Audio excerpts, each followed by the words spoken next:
Who's launching this bad boy into the ocean of chat? I'm not sure I've done one for a while. Go on then, John. Okay, is everyone ready? Yes. All right, let's do That was a pretty weak introduction, but let's go. Hi, everyone, then. That was... I've got a new dog. That's how I wanted to begin it. Oh, so wow, to begin it by saying I've got a new dog. Hey, that's new since the last PodCats. Because apparently we forgot to do one or something. I would like to point out the correct term is wife. It's political correctness. Oh my God. You've got to... His name's Ted and he's lovely. How dare you bring this lowbrow humour in? His name's Ted and he's lovely. How dare you bring my wife into this conversation about dogs? How dare you? Look, let's just get the cunt out the way, right? How many... That's just... Jesus Christ. What? I had this whole wholesome opening. I was going to tell this lovely, charming, wholesome story about my dog and what breed it is or isn't. Whoa, that's just a list, John. Because my dog looks like a Labrador, and we just assumed it was a Labrador cross. We assumed it was a Labrador cross, but then we got him genetically tested, so we knew if there were any health issues we needed to know about. Big John. We wanted to know. We discovered there's 23 breeds in there, and guess what's not in the 23 breeds? Giraffe. Okay, the answer's Labrador.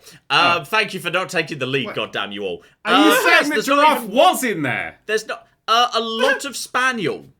A lot of Spaniel. Yeah, your dog's a slut, John. 3 different Spaniels. Boxer is we assumed a Labrador Hound cross. Nope, no Labrador, no hounds. He's got boxer shape and Spaniel in lots of behaviour stuff.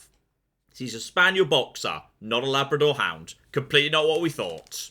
Wow, that's why I don't rescue dogs, because I have lots of little animals. I find for breeders. Because I'm like, I need it to be pure. None of these filthy mudblood dogs for me. Wow, Jesus Christ, when did you become a Nazi? Is that the cancellation? Also, why are you eating lunch? We literally started this podcast late so that everyone could have lunch before we began. Why are you having lunch now? That's What bad. am I eating? I'm eating a flapjack. Jesus Christ. I'm signing up, Prince, because we're running late and I've got a lot to do. I haven't eaten today. I haven't eaten today. But I've only been up podcast. I was sorry, I was busy at a hospital appointment. I found out I've got a It's the scar worst on my podcast. actual heart. Jesus You've got Christ. a scar on your heart? That's badass. Yes. I think it is. I Where think did that's it a come fun from? thing.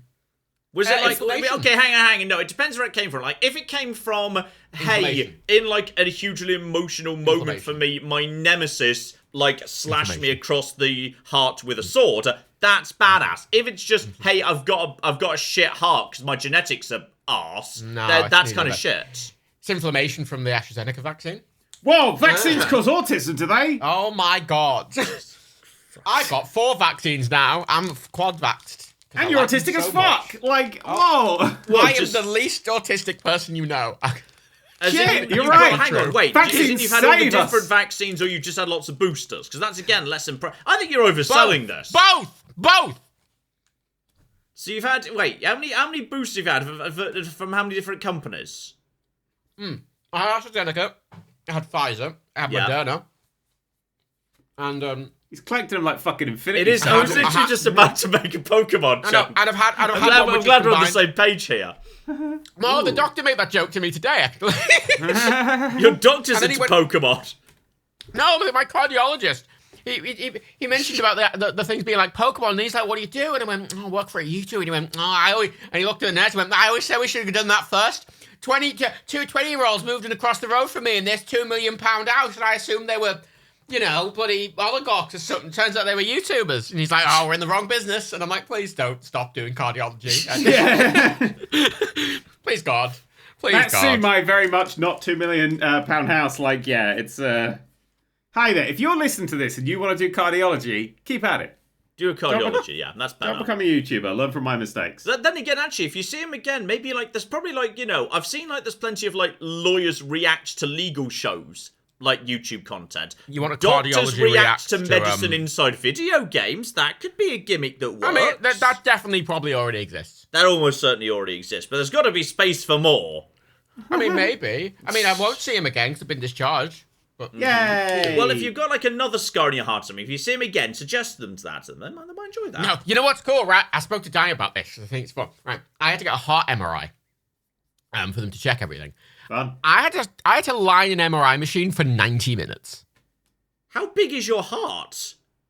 Well, they have to. It's a lot It's of Christmas. It's just grown 3 sizes. It must be shit worst time to cardiologists do if it took them 90 minutes to figure out where your heart was and give it a look see. You have to. It's a very complicated thing to scan it, and they have to do. It's a full 45-minute scan, and they have to do it again with a dye for contrast.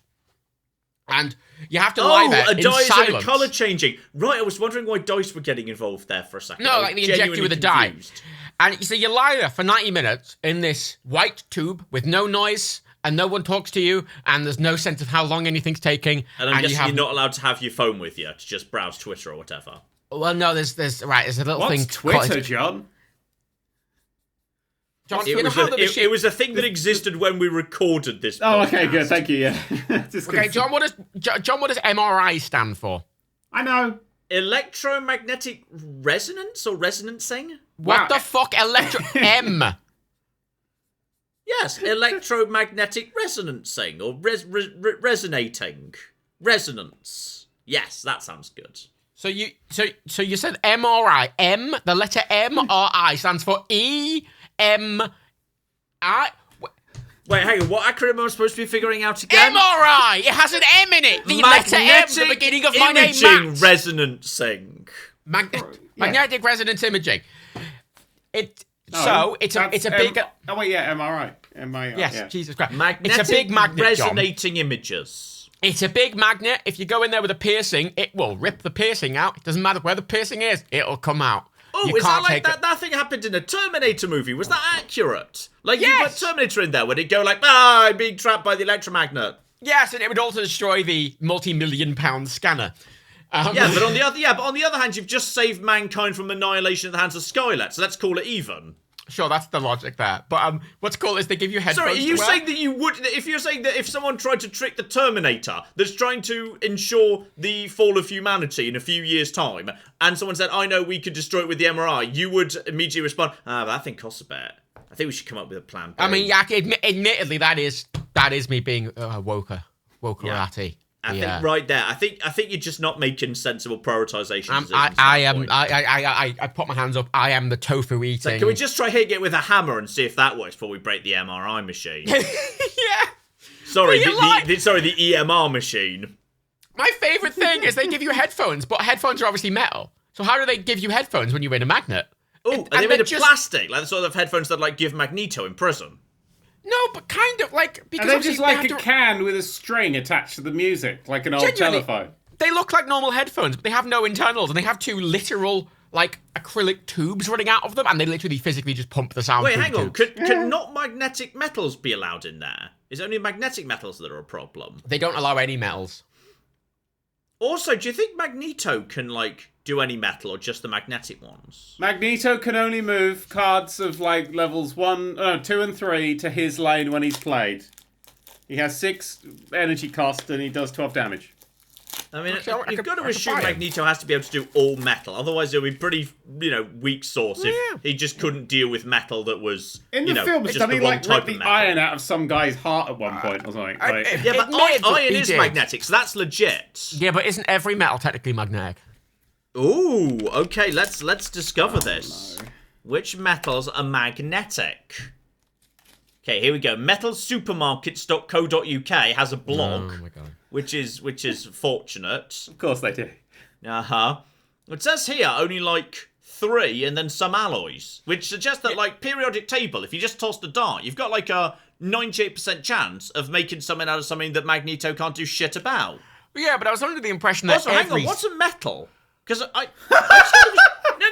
no, shut up. I was just kind of in my head, just kind of assumed like, oh yeah, everything in the periodic table. No, it's not. Like, sodium's not a metal, is it? What's a metal? No. Sodium's definitely all the things in the metal part of the periodic table. Wait, the what? Hang on a minute. Oh my god, the periodic table is categorized, John. Is it? What's yes. Wait, what the fuck is going on? That's why it's that weird shape and not just a grid. We've hit the mark, haven't we? I've said cunt, Daniel said something inappropriate. Now John doesn't understand the periodic table. I always knew that. I kind of just knew in the back of my head that like the periodic table was like, we coloured it in, but I had no fucking clue what the colours meant. Oh shit! So those are noble gases. They're lovely. Okay, halogens. Okay, then non-metal. Oh, what's other non-metal? That's just where we stuff shit we don't know what it is. Like fucking carbon. Who the fuck knows what carbon is? Thing. Other Different metals element, really. versus alkali. Wait, what's alkali versus alkaline metals? They feel like that's. Sorry, you know what alkaline and alkali mean, don't you? Opposite of acidic? Yeah. But alkali versus alkaline? They One's both just sound really neat and orderly, John. not acidic-y. Like, is one of them really not acidic and one of them just a bit not acidic? I don't know. I'm not a chemist. Or maybe you should be. No. John. Ah. And then down the bottom, there's the really weird ones. John, They're not Yeah. that weird. what was the island called in Treasure Island? Is it Treasure Island? No. Skull Island? Close. Pirate Island? No. Skull and Bone Island? No. Bone Island? Getting closer, but no. Bones Island? I feel like you're Even playing closer, Wordle. but no. Crossed Bones Island? No. Cross Bone Island? No. What the fuck's the answer, Daniel? Skeleton Island. I feel like I was basically there. Yeah, that's why I kept saying you're close. That's how the close works. It's Bone Island. The entire archipelago is the skeleton archipelago. I was right. If somebody invites you around saying, do you want a bone? And they offer you a skeleton, clearly they've used the wrong words. Oh no! You see, this is the thing. You invite someone round for a bone. You send them a picture of your cock. So here's a picture of your chicken. Here's a bone from said chicken. If you're one of those meat eaters, don't want those. Bastards. Really a chicken. Gross. And then you living just, thing. Why is there a hole in the periodic table in some periodic tables but not others? We don't talk about the hole, Jonathan. What's hole? LA We don't- and AC? And we why don't- is it missing from some periodic tables? Oh. What did LA and AC do to get cancelled? Oh, they know what they did. They dug up some tweets from 9 years ago. They were saying some dodgy shit about fucking Boy Meets World, I'll tell you that. They're not removed, John. It's basically from 57 to 71. Like the number is they fit into that section. So sometimes that single block. That's And where then they they pull it out and they wait. expand Okay, it. I feel like we need to redesign the periodic table. If you have to do two little Try to pull him out. I tried to pull him out of Skeleton Island. I'm so sorry. If John's like a cat, you gotta dangle something he doesn't know in front of him. I And he'll just go, feel like we oh. need to redesign the periodic table so it actually fucking works. All right, if we've got to put two little footnotes in the John, damn hang on, thing can I- to make all can the I just- elements, sorry, fit, then I'm it's just a gonna put my hand badly up for you. designed table. John, sorry. 3 minutes ago, you didn't know the periodic table had categories, and now you're like, I can redesign it. I know. I'm It not was saying I fine should when it redesign it. I'm just explained saying nothing. someone should redesign it because right now it's shit. Well, it's three-dimensional. It's not a two-dimensional thing. You want to imagine Wait, it in a what? three-dimensional. That's what those bits. It's kind of like this goes in here. 3D periodic table. It's multi-dimensional, isn't it? I've It's like, literally just googled 3D periodic table and there are no results that make any sense. did you never get into that bit of math where you were doing like multi-dimensional, non-existent graph plotting? No, obviously not. I'm a fucking classicist. I barely made it past triangles. I didn't even. I barely got GCSEs, mate. It got, Wow. What an educated podcast. We definitely have the right to speak for everybody. I just feel like we need Good, to isn't it? redesign this thing to make more sense. Did anybody else but- fall in love with Fern Brady during Taskmaster? Oh, I love Fern. I brought a book. She's got a pre-ordered book? No, I want a book. for Pre-ordered a Christmas. book. I want a book. It's not out yet. Me Fern Brady. That was the best thing. Wait, I love Fern Brady. I think it's called Autistic Bikini Queen. I love her to bits.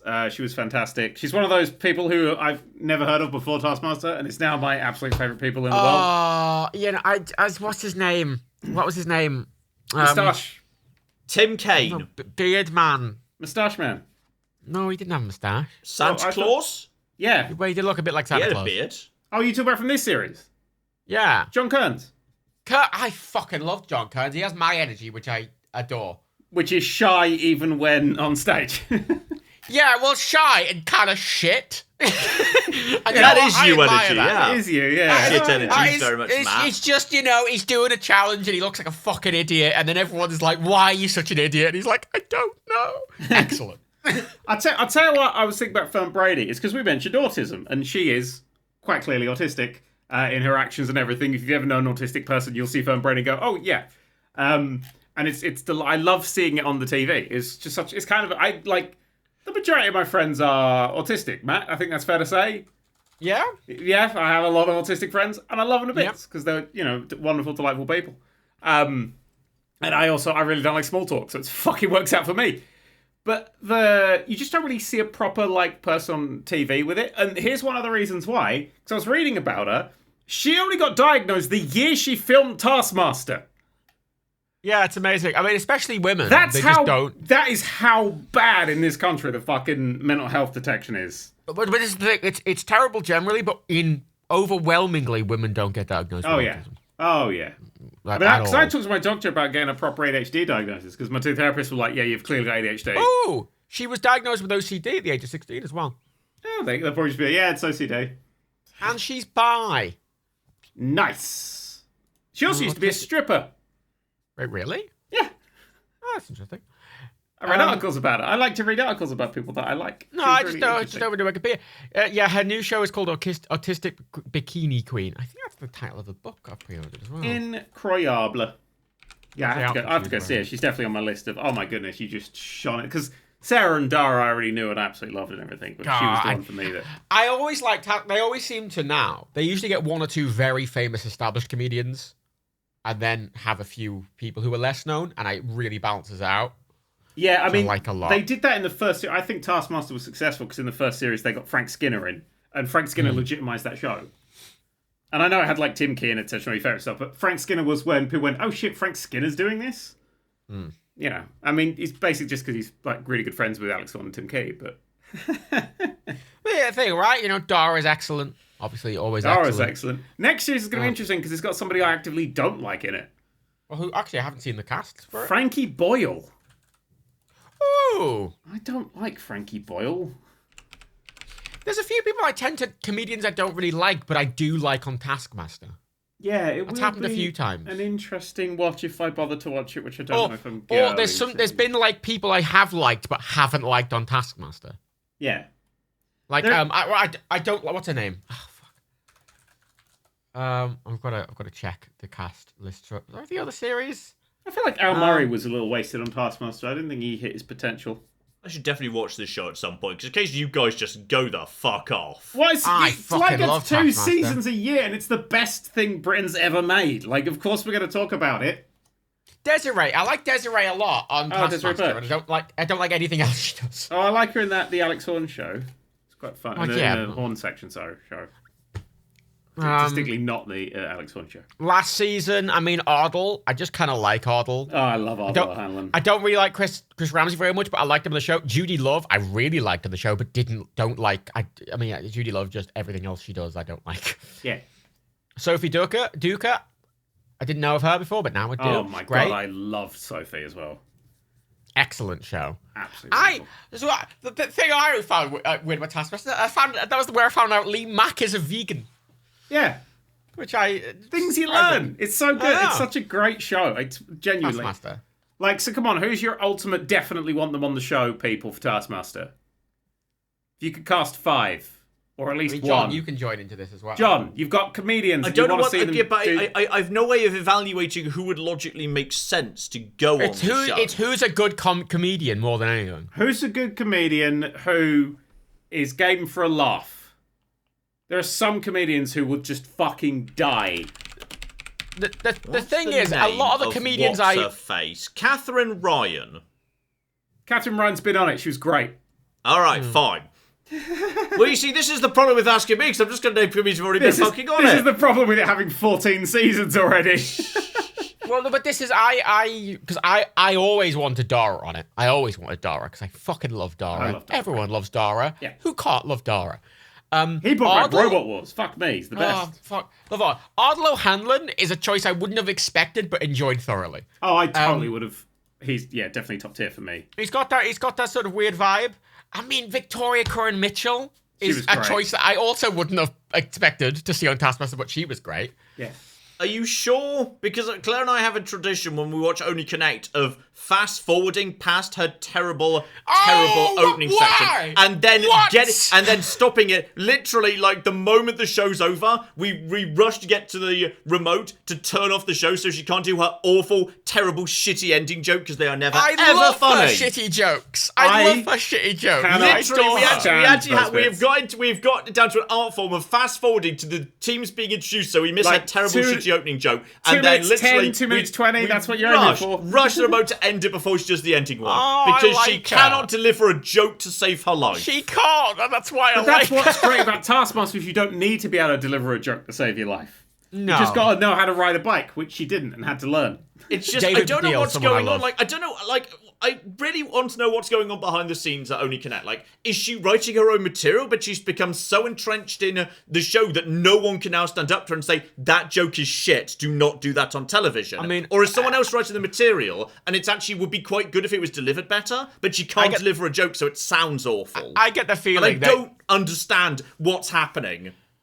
I get the feeling that it's very much done to be that. I get the feeling that the people who write the questions also write the jokes.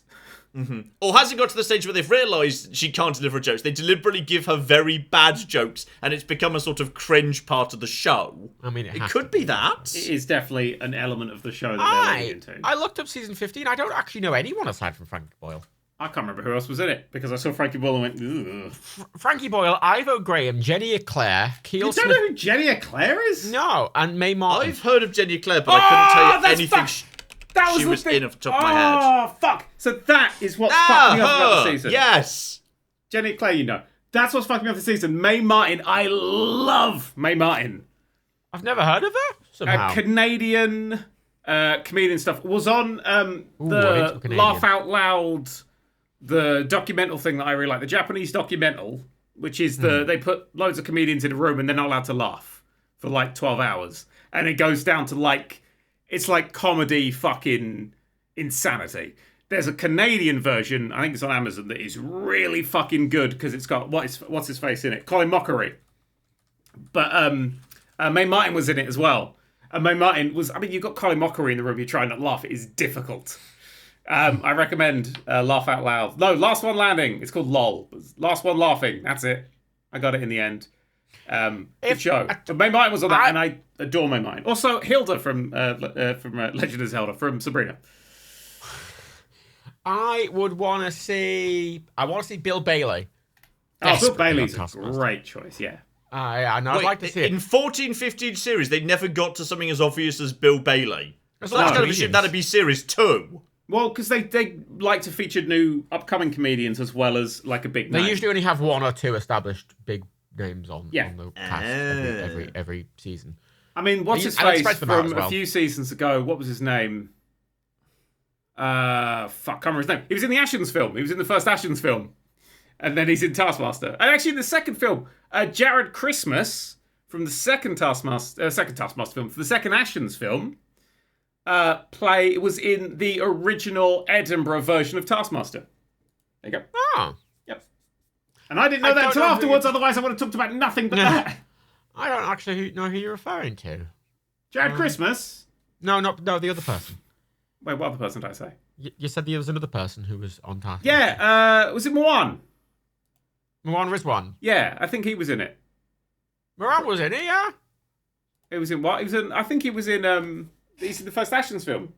Wait, is he Chef Excellence? No, he's the guy who runs the thingy. The shop at the start. Jesus Christ. Do you have any idea how many video games we have to cover this damn thing? I know, we'll get to them. No, we won't. We don't have time to get to them. That's literally every game just came out in the last month. And we didn't bother doing a podcast last month, Matt tells us. I don't know. But Matt says we didn't. I mean, this is the podcast for last month. There's going to be another one in 2 weeks, assuming we schedule it. But, you know, might not happen, because trying to schedule shit between the three of us is like fucking, oh my God. I offered you so many slots to do this over the last week. I'm the one who's making this work. We're all have different schedules, eh? I've done all my Christmas shopping. Good for you. I've done none of it. Yeah. I haven't even started. I was too busy trying to make time for this podcast. So much I care. Yeah, no, Moan and also playing video games. Because they all fucking came out. All right, we All talk of about them. fucking video games. I just want to talk about how much I love Fernbradians.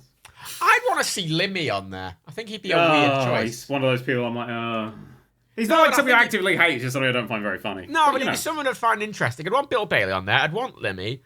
Nobody said Dawn French yet, and that upsets me, because I think Dawn French is perfect for Dawn Taskmaster. French would be wonderful on Taskmaster. Dawn French is I adore Taskmaster energy. Ross Noble as well. And Dylan Moran. I mean, yeah, but you can't have Bill Bailey and Dylan Moran on it. Yeah, you at can. the same Fuck time. it. They'll just be the two grumpy old men who sit there going, "Ruh, ruh, ruh." Oh, I mean, if you're doing that, you need to get What's-Her-Face on. Oh, thingy. Tamsin Gregg. Yeah. I mean, she'd be good in it as well, admittedly. Tamsin Gregg, As yeah, it would- would be really fun. What's his name? Stephen Mangan. Mangan. Stephen Mangan, he'd be good in it as well.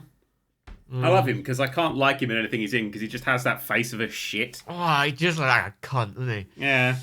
Yeah, Right. He just looks like it. Alright, fine, fuck it, John. Video games. Cool. Okay, so let's start off with the impossible, unanswerable question. Yes. Score Pokemon Scarlet and Violet out of 10, objectively. Okay. Fuck you all. You 0. can never score a game objectively. I can. Exactly, but I think this 0. is the least scoreable game that's ever existed. 0. It's I easy. honestly 0. think Pokemon Scarlet and Why Violet is 0? unscorable. No, it's not. It's 0, because it's too Why is buggy it for me 0? to play. I have a question about the bugs. Yeah. Because I've been playing Pokemon Violet and Scarlet, a bit. I played it for that stream, tested the performance on the other thing, saw all the pop-ins, saw all the bullshit having the distance, and went, well, this isn't going to immerse me in the slightest fuck. I'm going to abandon it. 0. I've Fix had a weird thing with it, because I've been playing it, and obviously Arceus looked like shit. Arceus, yeah. Arceus. Yeah. Yeah. In the name, And yes. when I've been playing, because I've been playing it on only in handheld mode, and either I've gotten really lucky or I'm blind because I have not had a single major bug or stutter. That's fucking weird. No stuttering at all. Handheld mode runs so much better. Well, yeah, in handheld mode, But it does not run at a stable 30. No, but I whatever. But the thing is, like, bugs can be very different. A bug that literally, crashes the game and means you actually can't play the game well is one thing.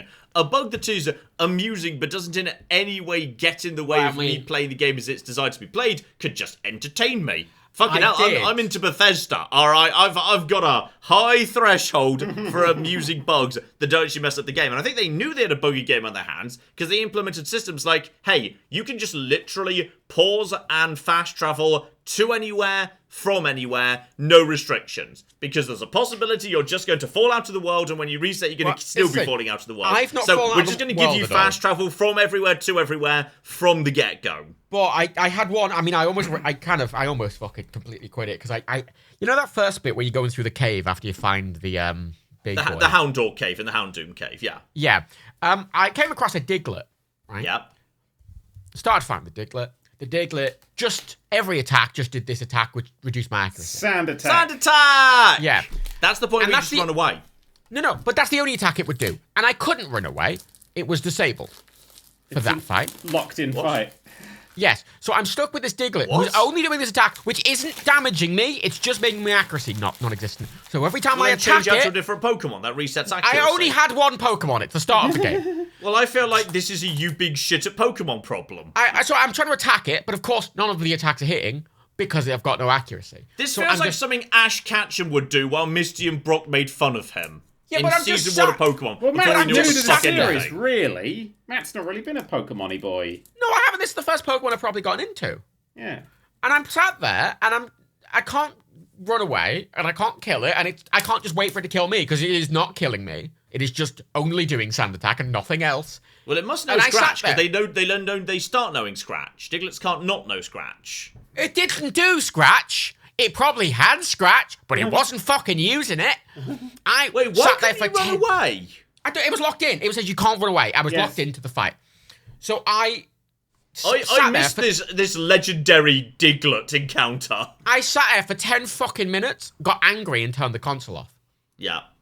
And then when I finally came back to it, I reloaded the whole game to an earlier save and went through again, got caught by a different Diglett and had the exact same thing happen, spent another 10 minutes trying to even get see through. a And then Diglett in finally, this after cave. 15 minutes, one of my attacks hit it and it killed it. Yay! Like, and I was sat there going, that's such a ridiculous thing to be able to happen at the start of the game. Yeah.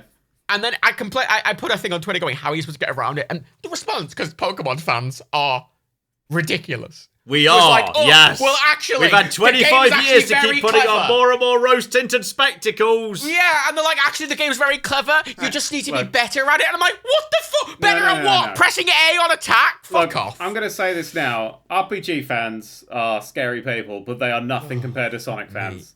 Sonic fans, Pokemon I know, fans you are managed to exhausting. convince yourself that Sonic Frontiers is what? Absolutely fucking shit. Oh, Daniel hates it. It's oh absolutely my God. fucking shit, John. Is this like how Gandhi is like, there's just an overflow bug? You've kind of gone from a Sonic fan to hating everything Sonic more than is Daniel's humanly been possible. Daniel's I love consistently been Sonic. Exactly, See, and now you've Sonic. overflowed down to 3D minus Sonic's a different- 255. No, 3D Sonic's completely different. It is a I've different liked beast. one 3D Sonic in my adulthood, and that's Sonic Adventure, and that's the one with Big the Cat in. So it's not the best. Big the Cat's in Oh, Sonic hey, Frontiers. Sonic. He has a lovely fishing mini game. I know. Yes, that's the bit- that's one of my exact favourite moment bits. I stopped playing Sonic Frontiers, uninstalled Can I- it, and okay, never went back. No, the fishing I game's wanna- actually fun. No, I want to say Yes, do you something know here, why right? the fishing game's fun? Because you can progress the entire game through the fishing mechanics. You never actually have to play the rest of the fucking game. You Surely catch you run enough out of cheese purple and... coins at some point. Yeah, you can Can I- literally just collect everything through the fucking fishing thing. You're going to run out of purple coins. You can't just keep fishing forever. Look, my entire enough. experience with the game, right, was I was sat downstairs in Daniel's house during that stream. Yeah. Daniel finished the stream, comes downstairs, shouts, "That game is fucking shit!" And I'm like, "What?" And then he started explaining it to me. He's like, "Fuck!" And he drags me upstairs and he makes me sit down and play it. And then he just ratted about it for 30 minutes and then uninstalled it. I he remain was so absolutely genuinely angry. totally what the fuck's supposed to be going on. Like, I'm going to say this now. This fans, grey, rainy, ruin-strewn landscape It's with ugly. silent, God, it's ugly. with silent monoliths who don't speak to you in any way that you just murder. It's like, this isn't just us wags being twats and making comic comparisons to Shadows of the Colossus because we're assholes and we want a quick gag. This is too much to be accidental. This has to actually intentionally be fucking Shadows of the Colossus. What's going on here? Yeah. The It's bit just, that I threw think, me. Right. Have a guess how many days it's been since I've bought some piece of Sonic merchandise. You bought some 14. today, didn't you? What? You bought some today, didn't you? I'm going to say No, 14. I only got up just before the PodCats. 14 is Okay, too well, you long. bought some yesterday. Yes, I bought some yesterday. I bought a small Mighty and Ray that are currently sitting on my desk. I like what? Sonic. You say what? Mighty and Ray. I've been waiting to get the little Ray in it stock anywhere, and I found it in a What? fucking Is this a asset. character in Sonic? Yes, it's my favourite characters. Mighty who? Mighty and Ray. There's two characters. One's called Mighty, one's called Ray. They were the DLC for Sonic Mania. But they also featured in a game called Sega Sonic, which was an arcade game played with a trackball. Isn't that Absolutely just loved it. Shadow? No, what? Go No, fuck they're yourself. different characters. Go. Are you sure that's not Shadow and Shadow Tails? Shadow is the marker of when Sonic went shit. Yeah, also, aren't they pre-Shadow? Yes. They're pre-Shadow. Completely. I'm pretty sure he is just Shadow, though. They're fucking early. I think they might be. Are they pre-AB? Are you sure that Mighty did just John, rebrand himself as Shadow? John, sorry, you can't just say because they are both black that they're the same person. We've established this before. Every time you just end up going racist. Every fucking podcast, every But hang on, podcast, John's like... isn't he just a hedgehog but with a black and red the colour reason- scheme? by but the way, with everyone, with the matching shoes of Sonic, like he's The reason No. there's no camera, by the way, there's no face cam for this, is because we can't do John on the face cam because all you'd see is a collection of gollywogs. But all behind him, all those big shelves, every gollywog, he's got Were 'em. these characters just created for multiplayer? Like, so player 2 could also have a Sonic and Tails? I mean, basically, yeah. Yes, but no, okay, so I kinda Mighty and figured Ray, that was what was Mighty going and Ray on. featured in Sega Sonic the Hedgehog, which is a Japanese-only trackball-based arcade machine where you roll the trackball to run Sonic. I fell in love with it because I was at Sega World when I was a little kid, because legitimately my friend's Oh, here we dad, are, back to Elevator World. my friend's dad owned it. It's the best thing that ever happened to me. Oh yeah, my uncle worked at Nintendo. Fuck you, John. This is what I legitimately had to put up with this as a kid because I was like, He oh my let god, me I'm play actually Mother going... 3 all the time. Best N64 game. I finished therapy this week and I'm Yeah, well, learning- get back in there, you fuck. I'm finishing therapy soon. Hey, fuck you, therapy. We're done. Well, it's more because they're putting the price up from £40 a session to £70 a session. Oh, well, fuck that noise. Go get someone else. I'm just done with it because I hit the 4.5 years of actually now I work as a person a lot more, so that's good. But no, so waiting right, I fell in love with the characters and I bought the things. But anyway, so I'm a Sonic fan to the point where I bought Sonic merchandise yesterday. But Jesus Christ, I was wondering how we could possibly be doing this, but I just looked at the Wikipedia page of list of Sonic the Hedgehog characters. How the fuck are there this many? Because they kept adding new ones for every game, and now it's a treat if there aren't characters in it. But many of them seem to be very similar to existing characters. Yeah, they like to do that. They were trying to do the whole Sanrio thing for a while, where it's just like, here's a fucking bee, fuck it. He's charming. Do you have any Espio the Chameleon plushies? I bought an SBO Chameleon fucking figure literally 2 weeks ago.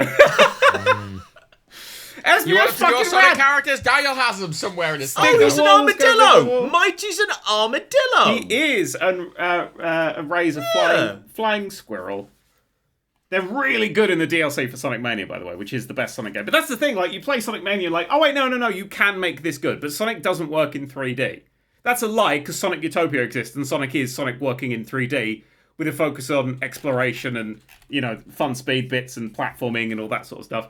But the way they do Sonic Frontiers' open world is, here's a randomly generated Unity map, and we're going to put grind rails everywhere on it that don't actually lead anywhere. So if you need to go somewhere, you can't use the grind rails to go in a certain direction. They're just a thing to get some rings, and you've done that set of grind rails. You've collected I did find the it thing slightly that's confusing there. that I was never really able to reasonably figure out where I was going to end up when I launched myself into a thing. Yes, you have So I absolutely ended up no idea. somewhere. There's no... I mean, I played, like, Rollerdrome a few days before Sonic Frontiers, and I went from a fantastic fucking movement set of options, and I felt like I could do literally anything, to a game where everyone's like, no, Sonic runs really well in this world. Oh, it's the future. It's not. It's fucking shit. There's an interesting bit of it. Like I know in the options you can change, like, turn speed and everything of Sonic. Yeah, played around with that. There's some interesting things. Didn't make it but, better. like, genuinely. Oh no! I've stumbled into the Rule 34 stuff and I didn't mean to. Oh, God, we're going to talk about mods. Oh no, I was just looking up all the characters and Sally Acorn. Some people are really fucking weird about Sally John. Acorn. Yes, they are. John. What? To any female character on the internet. All right, so here's a question then. Which Sonic the Hedgehog character has the least amount of Rule 34 about them? Big the Cats. No, definitely not. That is definitely not. I'm just trying to find the most obscure It's probably one I it's could probably find. one of those two fuckers, isn't it? From Styx the Badger. No. There's got to be nothing for Styx the Badger. How you Here's the expect thing, the I Badger could Rule verify 34? this. I said Styx the Badger Rule 34, but I don't want to. John's going. Yeah, Oh no, he's there's already fucked. there's actually quite a bit of Styx the Badger. Okay, yeah, there's pages of... Okay, I underestimated. I significantly underestimated Styx the Badger. Though admittedly, I look at the non-Rule 34 Styx the Badger. Not 100% sure Styx the Badger is supposed to be a badger. I feel like this was drawn by someone who had never seen a badger before, hadn't even had to explain to them. How is Sonic a hedgehog? You don't come over here Just with look your up fucking Styx the logic. Badger. And, like, clearly Australia is supposed to be, was the brief, because she uses a boomerang. But, like... I don't see badger here. Okay, Badgers aren't this colour. First of all, John, there was a Are almost... Australian badgers this colour? Hang It was on. incredibly fucking, what's the word I'm looking for? Not ignorant. Daniel, help. What's the word I'm looking for? I don't know, I'm zoned out. I'm trying to think of what the... Childish, naive. Oh. It was incredibly naive of you to think that a female character in the would be the least one. When I looked up, I didn't realise Styx the Badger was a female character. But okay, I have discovered that there is a stink badger in Australia that is indeed that coloration. I'm guessing that's what she is. She's a stink badger. Okay, I would like to just say I searched Styx the Badger is in fact a stink badger. I searched So she presumably Styx the Badger. fucking smells. I searched the words Styx the Badger on DuckDuckGo with safe search on, right? Yeah. On the third row, there is a picture of her with her tits out. It's true. Without me searching for Rule 34, with safe search on. Still comes up. Sonic. I'm trying to figure out whether Tangle the lemur is male or... Oh, no, female. Okay, yeah. Okay, yeah, let's just... Why are all the characters female? Were they just adding new love interests for Sonic in every game? No, like this episode, he's gonna... This game, he's gonna fuck a badger. This episode, he's gonna fuck a lemur. Why is Sonic fucking a badger? Like, wait, he's running, mate. He's not doing it. No, then he's making out with a Final Fantasy character in one of the games. Wait, hang on. Rouge isn't the same character as Amy? What? No, what? I just kind of assumed that, like, that was just Amy when she was, like, you know, put her makeup on and was dressed up all sexy for Sonic. Oh my god. You're like the living embodiment of the episode of Back in the Middle where that person thinks that Lois is a prostitute. That's you. Sonic, Amy. That's you, John. They're completely. They are literally completely different characters. This Rouge is a fucking this cat. doesn't look like a hedgehog. You can't tell the difference between a drawing of a hedgehog and a drawing of a bat. I mean, I just kind of assumed, like, you know, maybe the bats were part of, like, a wingsuit. They could not have a more outside of them both being women. They could not be more different. I know we assumed that they were connected in some way. All women look the same to John. Oh my god, and all black people as well. Apparently, here we are. We're learning. Sonic Tangle the lemur. You're gonna get quite a bit for that. Was also yeah. I'm not even sure some of these characters like are specifically gendered, but just like the internet's decided they were. Bean the Dynamite. How much Bean the Dynamite do you think you'd get? Bean the Dynamite? It's a duck. It's this green duck from Sonic the Fighters. Oh! Why is it Heavy and Bomb. That's my guess. For the least amount of Sonic Rule 34, Heavy and Bomb. Heavy and Bomb. Heavy and Bomb.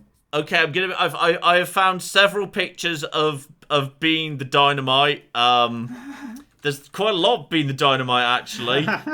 There's quite a bit. Sonic Frontiers. Sonic Quite a Frontiers. bit.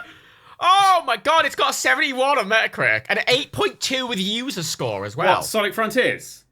Yeah. Matt, check it on Steam. It was overwhelmingly positive for a long time. Why? Sonic fans are desperate for a win. Like, I can maybe see some argument for someone going, it's fine. I mean, it's not fine, but I at least could understand No, why. 10 out of 10. Overwhelmingly positive.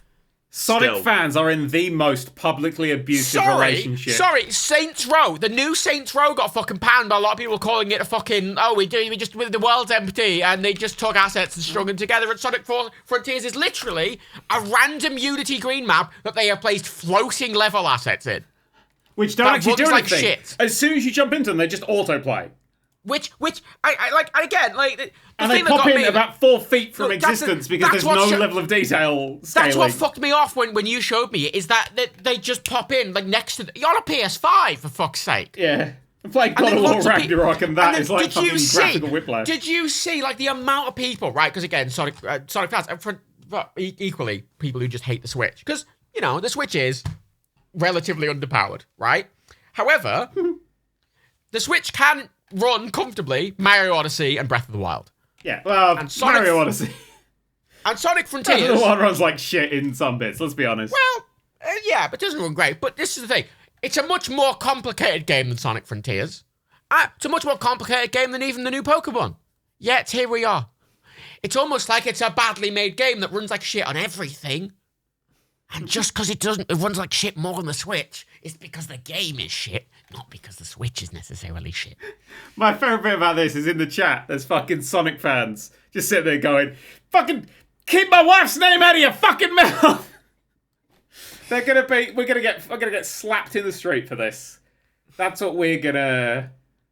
Sonic fans are crazy. You're the one saying that Pokemon Scarlet and Violet is 0 out of 10. 0 out of 10. It's unplayable. It's so shit I don't want to play. It's not unplayable. It's eminently playable because low performance in a slow-paced exploration turn-based RPG is functionally meaningless. It doesn't in any way impact the ability to play the game. I want to immerse myself in open worlds. That's the point of them. That's the whole point, is you get to then enjoy their world. You know what I've been playing instead of this? I've been playing Cyberpunk 2077. Sorry, that's wait. what I've been playing. Wait, stop. You liked Pokemon Arceus? Yes. Looked like arse, ran well. So did it? It didn't run that well. It ran 30. It's a weird line to draw, Daniel, really. It's not, because it ran at 30. It didn't have fucking really low resolution, fucking 1 frame per second animations in the distance. It didn't that is weird. I've noticed horrible that. texture flickering. It didn't have whole bits of the world popping in and out. I didn't bug my way through the map ever. I didn't have fucking my characters doing the fucking Looney Tunes awooga from their eyes. None of those things happened because Arceus was a finished game. It looked like arseholes because Game Freak don't know how to optimize a game, but they kept it small scale because they knew they didn't know how to optimize a game. With this one, they just fucking didn't. If you Bluetooth connect like a Switch Pro controller, right, when you're in handheld mode, and you press the thumbstick forward on both the Joy-Con and the Switch Pro controller, your character will go at double speed. Only if diagonal, though, yes. Like, ridiculous. I will say, Pokemon Violet and Scarlet, they've got about the same Metacritic score for critics as Sonic does. However, the user score is 3.5 for Pokemon, and it is 8.2 for Sonic Frontiers, which this just kind of establishes that it's kind of been reversed review bombed. Yeah, the public's... I don't trust the opinion of the public. I mean, the last game, Sonic Forces, I played in a single stream and beat it in a single stream, and I did fall through the world several times in that single stream, and I can't recall a single detail about it, apart from that I hated it, and people were like, this is a really good one. I mean, the amount of people who go back and go, actually, Sonic Unleashed was really good. It's not. It's a fucking piece of shit. Small question. Sonic... Pokemon Scarlet and Violet, right? They are they are the same game, right? With different textures. That's always been the case. They've always been the same with a slightly different cast. So they are an identical game. Yes. Yes, functionally, sure. So how has Violet got a 3.5 and Scarlet has a 3? Because more people would have bought Scarlet. Why? More people buy the red version. More people buy the golds, the reds, that sort of colour. Because normally and historically, the red one was harder. Blue was the easier game. What? No, it wasn't. Yes. No, it wasn't. Yes. The fuck are you on about? Yes, it was harder. No, it wasn't. Okay, Google it. It was in the event that you, treat the fucking box art as an instruction manual and pick Charmander, which used to be hard mode. But it was not harder in any way. I'm pretty sure it was a harder game. No, it was not. You are making this up. Okay. Was Pokemon Red harder? Everyone Google. No, it's a weird thing with Pokemon in that they seem to have made the models for Pokemon incredibly high detail at the expense of everything else. And they don't seem to have any sort of... The crystal Pokemon are gorgeous. I mean, I'd like to point out... The terrestrialized Pokemon look stunning. The first option, first link was Destructoid. How Pokemon Red is blatantly better than Pokemon Blue, and it's by somebody called James Stephanie Sterling. Oh. I mean, Red's got Scyther and Blue is stuck with Pinsir, so, that's definitely the case. Yeah. Absolutely. I mean, I do prefer... I'm glad I got Violet because it's got the cool sci-fi Pokemon, and I also look better in Blue. But it's fine. I keep trying to play it, but I've just got bored of it. But it's the same reason I got bored with every Pokemon game, because the goal is just get Pokemon. I'm like, I don't really care. Jesus Christ. What I've been trying to prove Dan wrong, I've just come across the worst list on the internet. Which is the Pokemon games ranked by difficulty, where it puts the original Pokemon Red and Blue at number 8, suggesting 7 Pokemon games were harder than the original Red and Blue, which, fuck off. You are wrong. Sorry, you're claiming Fire Red and Leaf Green were harder than Pokemon Red and Blue. Are you fucking insane? It says the hardest Pokemon game is Platinum. I'm going to say this now. I'm pretty sure that I've always thought this, because if you bought Red, you wanted Charmander, and if you bought Blue, you wanted Squirtle, and Charmander is legitimately the harder difficulty mode. Well, here's a question. Yeah, I think you just looked at the front of the box and thought it was the instruction manual. I mean, something's fucking wrong with your brain. Well, that's not the only thing wrong with my brain, but yeah, I mean, Pokemon Gold and Silver harder than Red and Blue. Fuck off! The last member of the Elite Four had a level 50 next to level 65. Jesus Christ, what's wrong with you? Wait, I have a question. What the fuck is happening here? Side question. What starters did you choose in the new one? What? What starters did you choose in the new one? There's only one decision, and whoever picked that fucking cat is an idiot.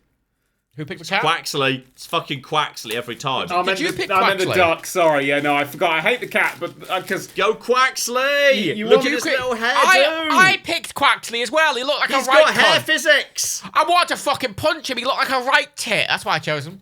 No, see, I saw that duck and I went, I'm not flounces picking... and puffs up his hair all the time. It's Do you great. want to know his custom name? Right, I call him Quaxley, but then I add a cunt at the end. Mm-hmm. Quaxley cunt. I'm not picking the Tory duck. All right, pick the Tory duck. I'm never picking the Tory his duck. fucking evolution. Oh my god, he's I've not seen any of them. Do you know why? Oh, he looks like Laura Ponce. The game. He becomes like a peacock. He turns into a peacock for some reason. God. I'll play the game once they eventually patch it, because Nintendo are known for going back and patching their game. I want to share a fascinating thing I found, by the way, Nintendo. in the Sonic the Hedgehog wiki, cool. which confirms on the topic of Sonic's love life that Archie's Sonic the Hedgehog comic has by far the most complex love triangle of all Sonic media, including Sally Acorn, Amy Rose, Mina Mongoose, and Fiona Fox with Sonic. Which suggests to me that the person writing this page needs to have a refresher as to what a triangle is. Yeah. Because that ain't a love triangle. That's the second person who's not understood triangles in this thing. That's a love pentagon. I think at that point we're getting into what's it called? There's a special word for this, where there's one guy and fucking tons of women. Harem. Yes. There's like a genre. You never read Sonic Harem? Oh, the Sonic Harem manga was fucking banging, mate. Sonic Harem. The Sonic. I'm gonna Google Sonic Harem and I'm gonna massively regret it. Oh, you are, yeah. The Tenchi Moyo / / Sonic spin-off crossover. What was the 3D Sonic game where you chose between 4 teams? Was that just Sonic Forces? Sonic Heroes. Oh, that was Sonic Heroes. It wasn't that bad. I just found the front cover of an issue of the Sonic the Hedgehog comic called Love Struck, where apparently he was shot by some form of special device that made every female in the cast fall in love with him. Unfortunately for him, that's 90% of the characters. Because, I don't know, the people who wrote this were just fucking horny for lemurs. Yes, I used to read Sonic the comic, which was... that's what I found, yeah. I think... This is issue 281, Sonic the Hedgehog 281, Love that Struck. was the Fleetway, not the, what's the thing? It's the... Is it Fleetway who did the Sonic the comic one? Because it wasn't the Archie one. It was different. I don't know if it was UK only, but it was the Fleetway one. I'm pretty sure it was the Fleetway one. But that was badass. It's really got me into writing and stories, because, like, everybody was actually a threat. And Super Sonic was, like, Sonic, but out of control. And, like, it's this entirely separate entity, and it was, like, just a psychopathic murderer, and it just has it's got fangs and, like, these, like, spinny red eyes and shit, and it's badass, and I've got a lot of that art on my wall. It's good. Here's a fun fact, by the way. Sonic canonically eventually marries Sally Acorn. In one of them, yeah. Yeah, in Mobius X years later, set in the future, Sonic becomes the king of Mobius, marries Sally Acorn, and has 2 children named Sonia and Manic. Jesus Christ. It's almost as if the this is fuck is going on in the fucking Sonic timeline? J.K. Rowling's like cutting that book up and sniffing it. Like, all right, let's do Ride Past 7, way! Got my ending. I mean, I do kind of look at the design of Sally Acorn and just think, okay, someone took one look at Gadget from Chip and Dale and thought, we could have a fucking needlessly sexy chipmunk too. I'm sorry, that's an interesting phrase. A needlessly sexy chipmunk. Have either of you played Sonic Boom Rise of Lyric? I'm going to say this now. If it's, have either of you played and then you say Sonic, I'm going to say yes. But have you, though? It's a Wii U game. Yes. Okay, is it? No. Yeah. No, because I was going to say, is it good? Because we've established that none of the 3D Sonics are good, which I will agree with you on that, because frankly, one of the things I always struggled with just Sonic generally. I like adventure. I like Sonic Adventure. I like the different hubs. I like the different worlds. I like the slower exploration between the bigger levels. I don't think the 3D running's very good ever. But that's what I mean, though, because I always, one of the reasons I never got into Sonic particularly is because I always found Sonic a bit awkward to control, which is the point, I would argue. No, it's obviously I disagree. I mean, I've speedrun Sonic Mania in my free time. So, like... no, but when I say awkward, I don't mean that, like... Control. No, but that's what I mean. He's very tight to control, and he's very good to control, but obviously the levels by that... Not in 3D, but in 2D, by its very nature, if you don't do it smoothly, it feels awkward. That's the point, right? It's the same with any... If you do Mirror's Edge non-smoothly, it feels awkward.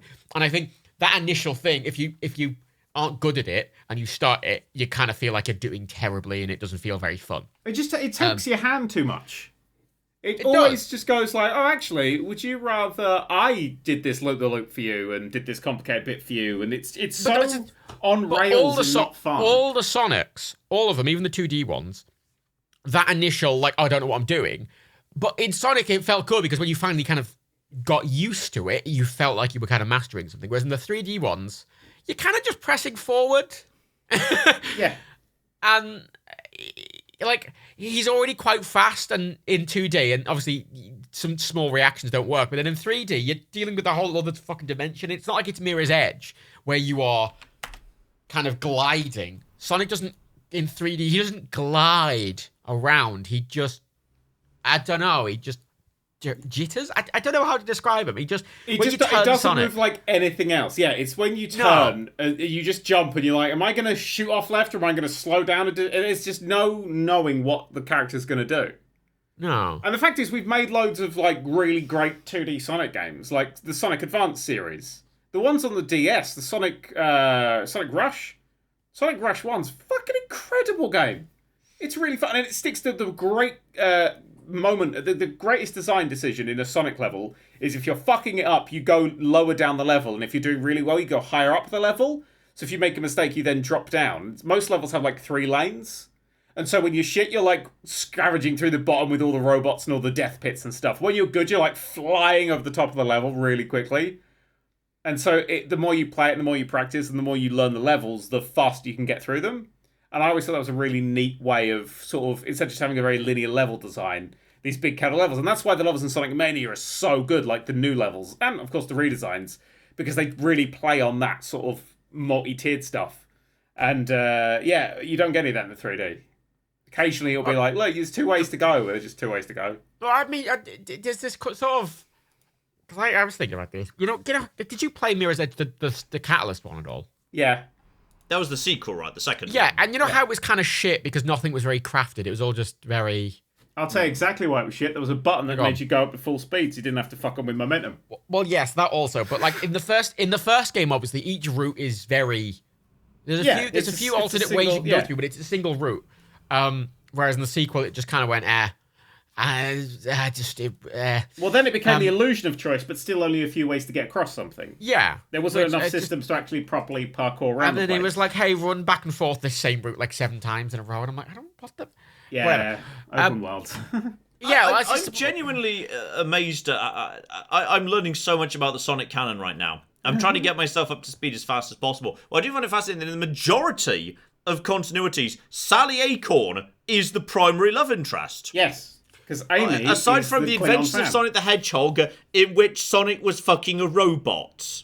Have you seen the new one where Tails is a named spider? Named Breezy Hedgehog, who was... I looked up, and you know what? I'd go for that robot too. Can we address that Sonic Team did make a game? If a robot showed up wearing a really sharp red suit, that'd be a good way of seducing Sonic. Ooh, you'd like Sonic Robo Knuckles from Sonic R. Oh. Sonic Team made a game called the Rub Rabbits. Sorry, Robo Knuckles from where? Sonic R. Sonic R. It's called the Rub Rabbits for the DS, and in Japan it was called Where Do Babies Come From? I remember that game. What the fuck? I remember that game. Wait, what the fuck? You just unlocked a memory in me. I remember Rub Rabbits. Why? Very early DS title. Yeah, 2005. Yeah, I remember that. Weird. Like, I'm just looking at Sonic Team games. I always forget they made other games. Yeah. None of this... Amy doesn't come across well in any of these continuities. No, nobody likes Amy. Fleetway Sonic the comic, the one you said you like. That's the one Amy is so enamored with Sonic, she openly lies about being his girlfriend and pesters Sonic with her affection. Yep. It's like, okay. Also, weird. Dr. Robotnik gets shrunk down to an atomic level by the Chaos Let's chill the fuck out here, Amy. He lives on an atom. It's really cool. Oh. They consider him being dead, though. It's basically they canonically kill off Robotnik. Quantumania. Literally, yeah, no, it's great. And there's Where's Dr. Metalix. Robotnik and Sonic in Quantumania? Metalix does like the Ultron thing, and it takes over, and there's like a super control leader of Metalix. And in my head, it was called the Brotherhood of Steel, but it's just called the Brotherhood. I don't know why I called them Brotherhood of Steel. But it's got a... Thinking Fallout? Yeah. But I knew that. I always called them the Brotherhood of Steel before then. Maybe I'd written it, because I used to draw my own comics and stuff. Okay, so hang on. So But it was really after... cool. That's what I want to figure off. Oh, that'd be so Breezy Hedgehog ended up with Robotnik Jr. Which, let me tell you, is one hell of a step down. If you look at Robotnik Jr., that's a fucking step down. I have a question Jesus. for both of you. You could do better, Breezy. Do you think, right, I think one of the... Do I think? No, not often. No, very often. Very little. Very little. I just go with the flow. Yeah, just kind of just. We shoot lost it Matt. out. I think oh, so. Fuck, have we lost Matt? I hope so. Because Matt. yeah, he's gone. Anyway, no. Oh well. Pff. Yeah, I don't think, John. That was a great expression to drop out on. I stopped thinking. I read the news. I'm like, ooh, North Carolina's on fire. Actually, you know what? Let's not bother thinking about that. And I don't think it's great. I do play a lot of Marvel Snap. Hey, how's Marvel Suns?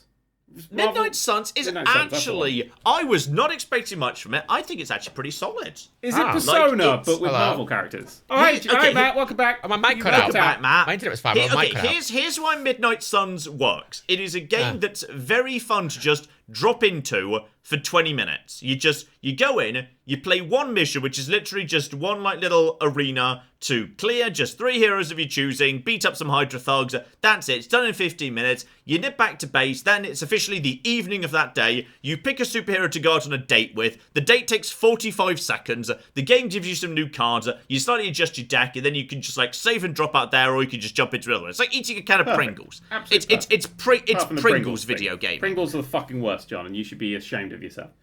What? Nothing wrong with a nice little can of Pringles. No, okay, Pringles are the worst. Okay, insert your snack where there's like a tub of it, and you just keep having one more, and you shouldn't, but you do anyway. Bolognese. Okay, yeah, bolognese. If you're thinking like those little flapjack tubs from Sainsbury's, but sure. Why the fuck does Ghost Rider on the cover look like I have shit? to stop buying them because I always think I'm just gonna have one and eat the entire tub. What are you saying, Matt? Why does Ghost Rider look like shit on the cover? He looks like shit. Because it's not the same Ghost Rider. It's a different Ghost Rider. Doesn't matter. He still looks like shit. See, I was waiting to get this game on the Steam Deck. Ghost Rider's not spectacular, but I'll give you... I think Spider-Man looks great. Look at the Midnight Sun Spider-Man. He looks fucking great. Iron Man looks pretty good. The Doctor Strange looks great. There's a lot that look really solid. I found a Blade. Blade looks great. They just said... They basically just sat down and said, okay, we can't beat Wesley Snipes. Let's just make him look like Wesley Snipes. Did you hear about the Blade casting? No. No, I thought we knew about that long ago. I only found out about it recently. What's his name? What's the guy's name? Mala Moshwa. I used to watch 4400, and I saw his name shrunk since then. He's one of the main characters in the Luke Cage TV show, which is interesting. Oh, okay. He's Blade, though, isn't he? Yeah. I'm surprised you haven't watched those Netflix Marvel shows. I don't have the time because I'm too busy playing Sonic games. At some point, I'll get around to watching the blokey chat one, Mac Murdock. Blind Lawyer Man. Daredevil season 1's excellent. Jessica Jones season 1 is incredible. I mean, because David now that wonderful. might actually be relevant for some reason. Now he's back. Yeah. So I might have to catch that because now it might actually be canon. I'm rewatching Hawkeye because it's my Christmas thing. But this is the thing. Sorry, you were just like, no, I don't have any time. Oh, I'm rewatching Hawkeye. Choose one. Well, I mean, you were watching Hawkeye later. and Kingpin from the Daredevil TV show appears. Yeah. Watch Daredevil.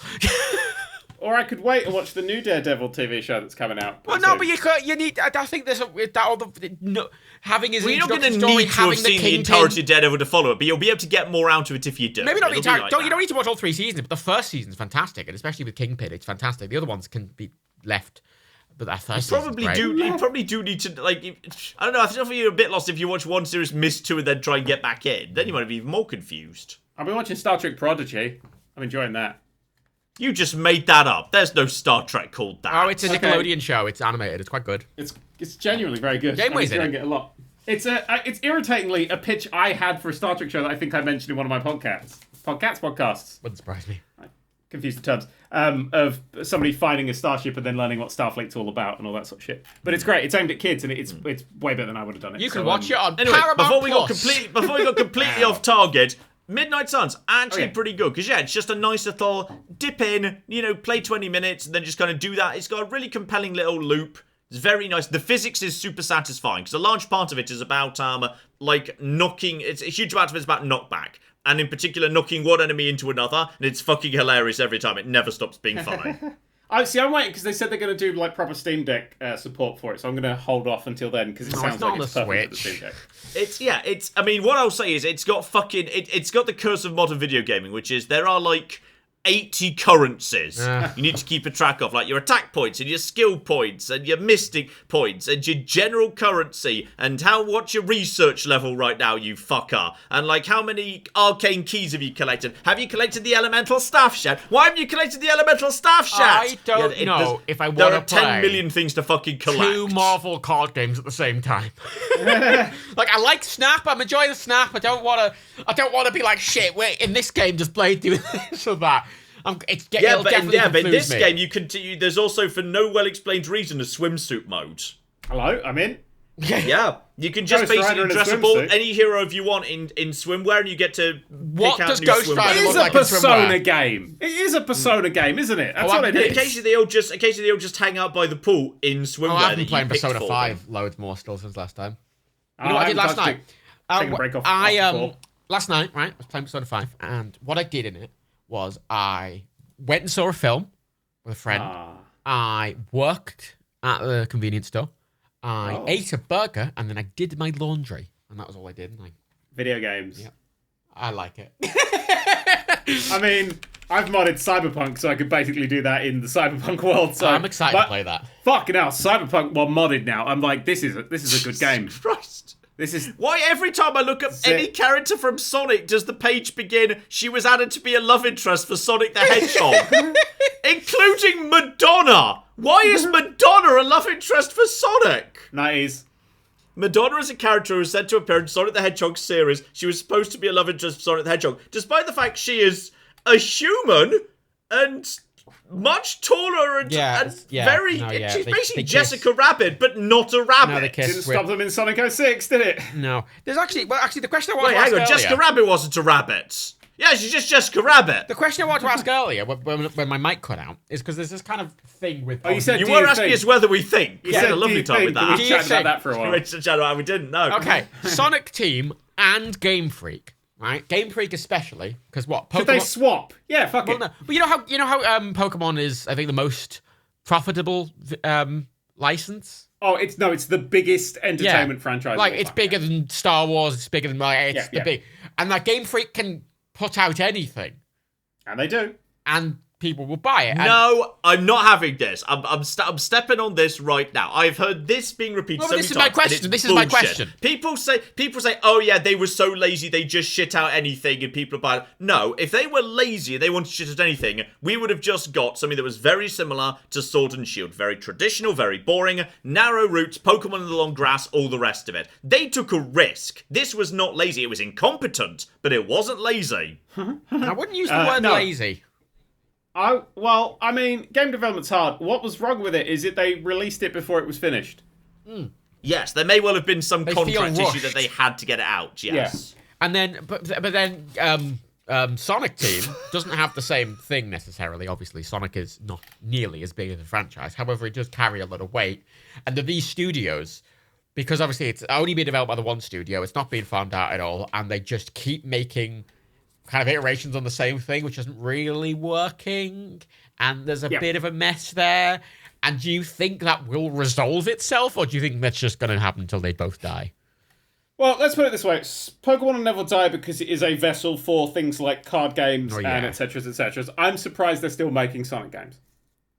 Yeah. I mean, honestly, I think... Well, Sega's got to do something. They gave up making consoles about 20 years ago. They've got to do something with their time, otherwise they'll all be bored. They made one Sonic game recently that wasn't made by Sonic Team, and that was Sonic Mania. And they went, yeah, let's not do that again. Let's not do a sequel to that. Let's fuck off the people who designed that. I mean, it is worth noting that the logic of Japanese video game development isn't exactly strong. I started by Square Enix and Sonic Team and Game Freak and like it's not. Yeah, there's been some, especially recently, some interesting shit there. It's a very different. I don't know. It's a completely different culture. Yeah. Work culture, yeah. And I get the impression that the way a lot of these games are received in Japan, I imagine, is very different to the way it's received everywhere else. It'd be interesting to see what Famitsu scored the new Pokemon game. Because they tend to really fucking love anything. Famitsu, the Japanese magazine. Do you mean Famitsu? Well, I've never had a conversation where I've said it out loud before, but yeah, fucking attack me, Hermione Granger, you cunt. Oh, I tried to find it, but it's all Japanese. Genius. Video Absolute game genius. reviews. I've signed 500 prints. Out of the 1,200, yeah? Yep. Oh, Dan, you're gonna like this. Famitsu gave Sonic Frontiers 999 and 8. Ooh. An incredibly high score. What about Pokemon? I'm trying to find it. I found this blog that seems to report on this sort of thing. on the website. I'm trying to actually find... I'm trying to find a translation that just gives me the scores. So translate the entire website. Surprisingly tricky. But yes, they've always had this weird system where it's out of 40 because they have 4 separate reviewers to try and minimize people having personal preferences. That's interesting. They gave trying to...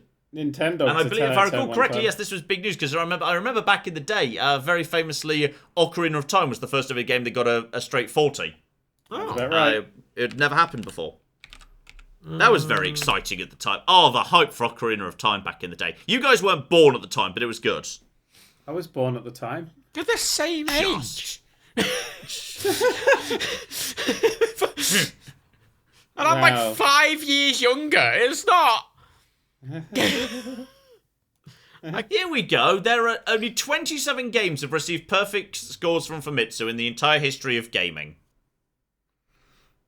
And go they on. are. We're going to read them, or we're just going to... Ocarina of Time. Original Soul Calibur on the Dreamcast. Vagrant Story, which I'm completely unfamiliar with. It's not that good. On the PlayStation, Wind Waker, very fair. Nintendogs, bit of an outsider. That's okay. But okay, fine. Yep. Final Fantasy 12. Super Smash Bros. Brawl, which strikes me as a weird one to highlight as the best one. I've heard many people say they weren't so keen on Brawl. I thought it was a step down from Melee, but alright, fair enough. Metal Gear Solid 4. 428 Shibuya Scramble. Whatever the fuck that is. It's a visual novel adventure video game that has... Yeah, it sounds like a Japanese game, alright? What the fuck's...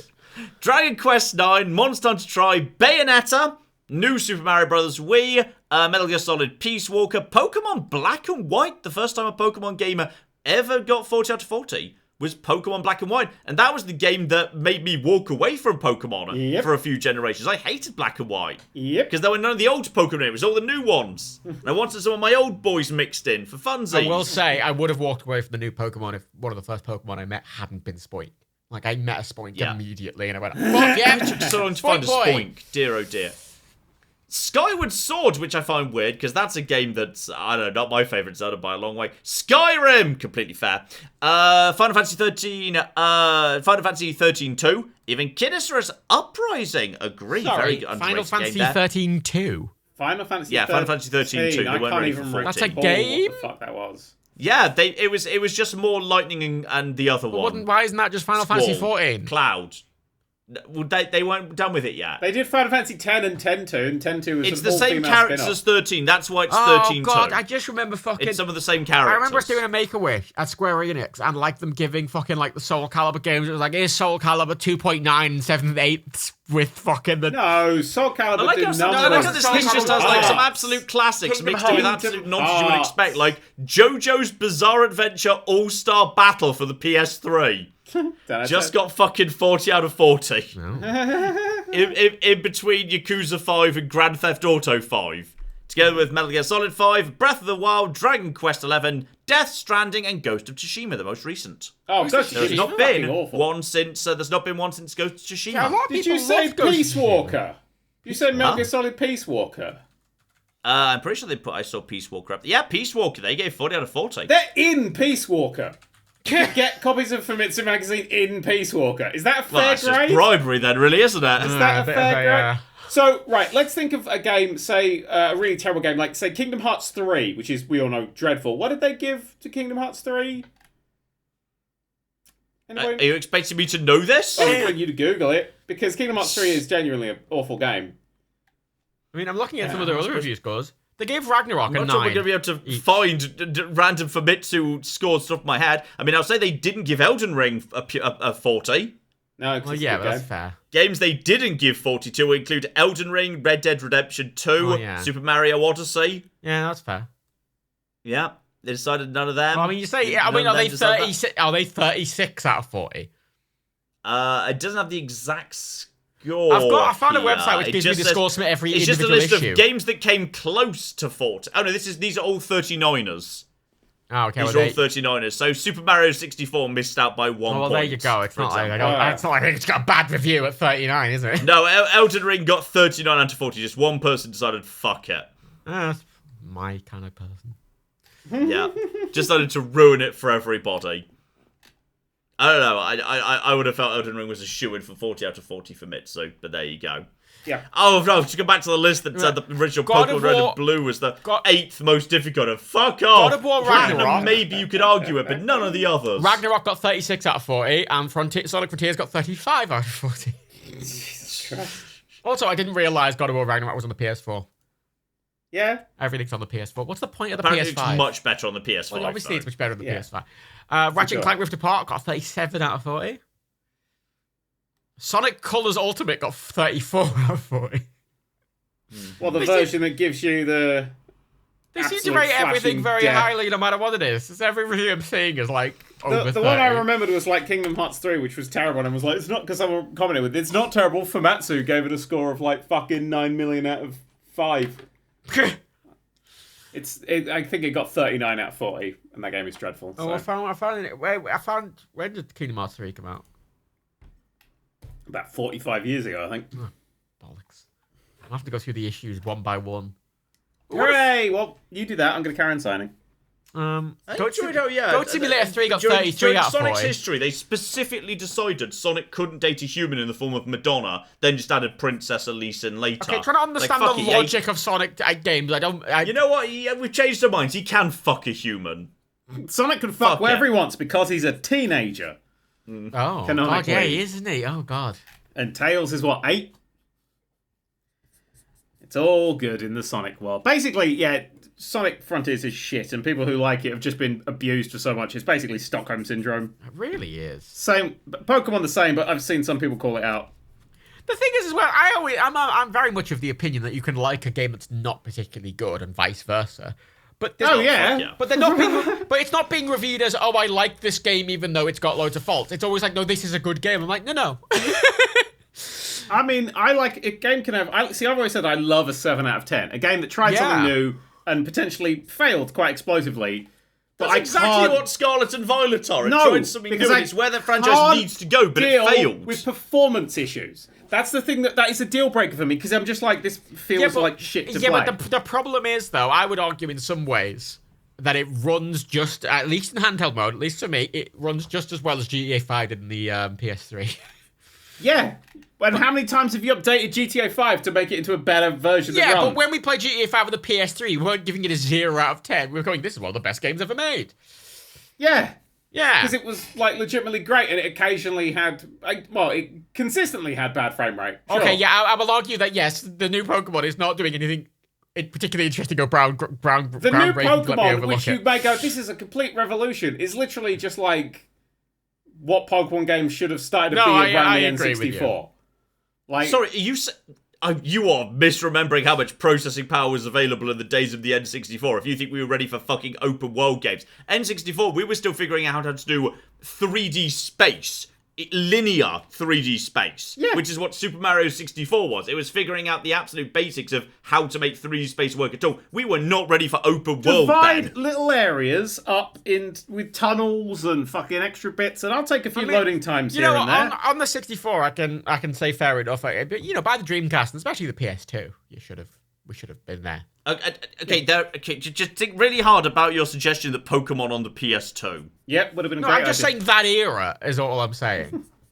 They did do Pokemon experiments on the GameCube. It was called Colosseum. There were 2 of them. Colosseum 2, Colosseum 1 was on N64. No, it wasn't. I'm pretty sure. Definitely was not. Pretty sure. Colosseum and Colosseum XD were both GameCube. Here's Metal Gear Colosseum Survive, 2 the and shit Colosseum one. XD. Metal Gear Solid 5 is the one I don't like. Metal Gear Survive. No, Pokemon Colosseum, the original, is GameCube. Yeah, you are wrong. They gave it a 34 out of 40. Are you thinking of Stadium or Stadium 2? Stadium, that's the one. It's because they just had Stadium the and same Stadium fucking 2, game. which if you're Japanese is Stadium 2 and Stadium 3. They had an earlier version that never came out in the UK. They only had like 50 Pokemon in it. But they bought it anyway. Yeah, that sounds like... But by the time Pokemon caught on in Europe, they already had Stadium 2, so we just got it as our Stadium 1. Look, in like 15, 20 years, maybe we'll actually get the Pokemon game that we want, which is what the game's, oh, look, there's actual Pokemon in the world. And, imagine a sort of, the moment in Breath of the Wild. That's what we've got. It just doesn't run very well. It doesn't, because, right. You get a draw distance of like 3 feet in that fucking game. Like, Pokemon will pop into existence, and if you leave that little sphere of existence, they will vanish, and then they will not be there anymore. Yeah, the draw distance is pathetic. Yes, they load and unload when you enter different zones. But yes, a Pokemon game where, like, on a certain time and during a certain weather, a fucking Articuno goes flying over at this place, and you see it in the distance the first time, leaving this big glowing trail. You're like, oh shit, I've got to work out how that's done. And there's, like, fucking mystic cave scrolling somewhere that give you clues, and you could build up, I think there are time and legendary weather hunting. related to Pokemon in this one. It's just not that many. Yeah, but like seeing it in the distance, like in Breath of the Wild, where you see that dragon for the first time. Because, like, the problem... Okay, I don't want a situation like we had in Arceus Legends, where we have a situation where the moment it becomes... No, oh, fuck it, now there's Zubats everywhere. There's nothing but fucking Zubats! Fuck off, Zubat! And the original Gold and Silver, which had a day-night system, which was tied to a real-world clock, which you couldn't fucking change. Yeah. Because it was, as a result of that, like, if you could only play after you got home from school, then you were stuck in night mode, and in night mode there was fucking nothing but Hoot Toots. Alright, it's more fucking Hoot Toots. My Hoot Toot was buff as shit, mate. Fucking hell. No. I'm glad that it's a light touch day-night cycle in Scarlet and Violet, where, you know what, it looks like there's a few differences, but mostly it doesn't matter. What Daniel's saying about that sort of lack of... Because it's great... Because part of the problem with a lot of open world games is this kind of inherent... Like, a lot of games just go for open world as just like a thing without really utilising what that allows for, right? Because the whole point of an open world Pokemon game isn't just to just be an open world, it's that you get a sense of scale, and just seeing it... I think you do. No, but... I think you do. No, I think it's actually quite a well-designed map, I'll give you an example. Let me finish my sentence. No, fuck off. Yeah, go on. My point is that when I say... the world design gives you a sense of scale, but the whole point is the whole game's about the Pokemon, and the fact is I can't see Pokemon until I'm a few meters away from them. So it doesn't... No, but you could put reasonable estimates as to where you might find new Pokemon. Like, I was in, like, that very first town that's, like, the Olives Groves towns where there's, like, the Bug-type gym. And I looked at the map and I saw, hey, there's a big hill over there. No, but it looks like if I follow the path, if I go round the back of it and loop up to the top, I can get up to the top. And it looks like there's something different. So I went up there, and there's the first ruins in the game where you can find your first Bronzors. But I get what Daniel's saying. And that little fairy steel type. And there's different Pokemon up there, which I only found because I looked at the map, identified where there was likely to be a different biome, and went there, and that was a really cool feeling. See, what you've got there is a game where you've got the map before you look at anything else. Like, the game gives you the map with everything listed on it. There's no sense of adventure. There's the feeling that it's all been explored before. It's like No Man's Sky, where you land on a new planet, you're like, it's like, you're the first person to step foot here, and then you, like, go over a hill, and there's a big fucking base with, like, trading shit set up there. You're like, oh, I'm not, am I? These guys did. These guys found this. It has that feeling of, like, you're just... It's like, you can... That's why I liked Arceus, because it felt that you were actually on that, like, forefront of exploration. Well, that's one thing you might prefer, but that's not generally how Pokemon's ever been. It's not about, like, a strange new world you're exploring. It's about a universe where you're a 10-year-old kid going into a world where there's already a Pokemon Master and an Elite Four, and there's gym leaders, and Pokemon are already well established in the world. Yeah, then why can't you just buy the fucking things? It's never been about getting out there and exploring an empty world where you're the brave new pioneer. Yeah, but I don't even necessarily want an empty world. I mean, like, one of the things that... Because I don't think there is huge of an impact as Daniel makes out. But equally, there's several times where I've looked over a vista and went, ooh, what's down there? And I jumped down there on my thing. And then, I want to say 3/4 of the way through my fall, a huge Pokemon spawns directly below me, and I land on it. And I'm like, bitch. Yeah, I should have. Yeah, you know, like that's what I mean. Like, it's... I wish the game had a bit more consideration for... Much like fucking the new Sonic game should have had. Rather than it either being, here's the full detail Pokemon. Oh, no, it doesn't even do that. It goes, here's a Pokemon when you get 1 FPS. Here's the full detail Pokemon. There's no Pokemon. There needs to be a bit more of a fucking something. Yeah. Yes. You know, even if it's as simple as like, you know, did you ever play Space Station Silicon Valley? It was an N64 game. No, God. No. It was by Rockstar before they were Rockstar, Oh. but they were DMA Design. It's actually a very interesting game. And basically, it's about these open areas with loads of animals. You can kill them. When you kill them, you can take them over, and you can basically quantumly pinch them once they're dead. That's fun. Nice.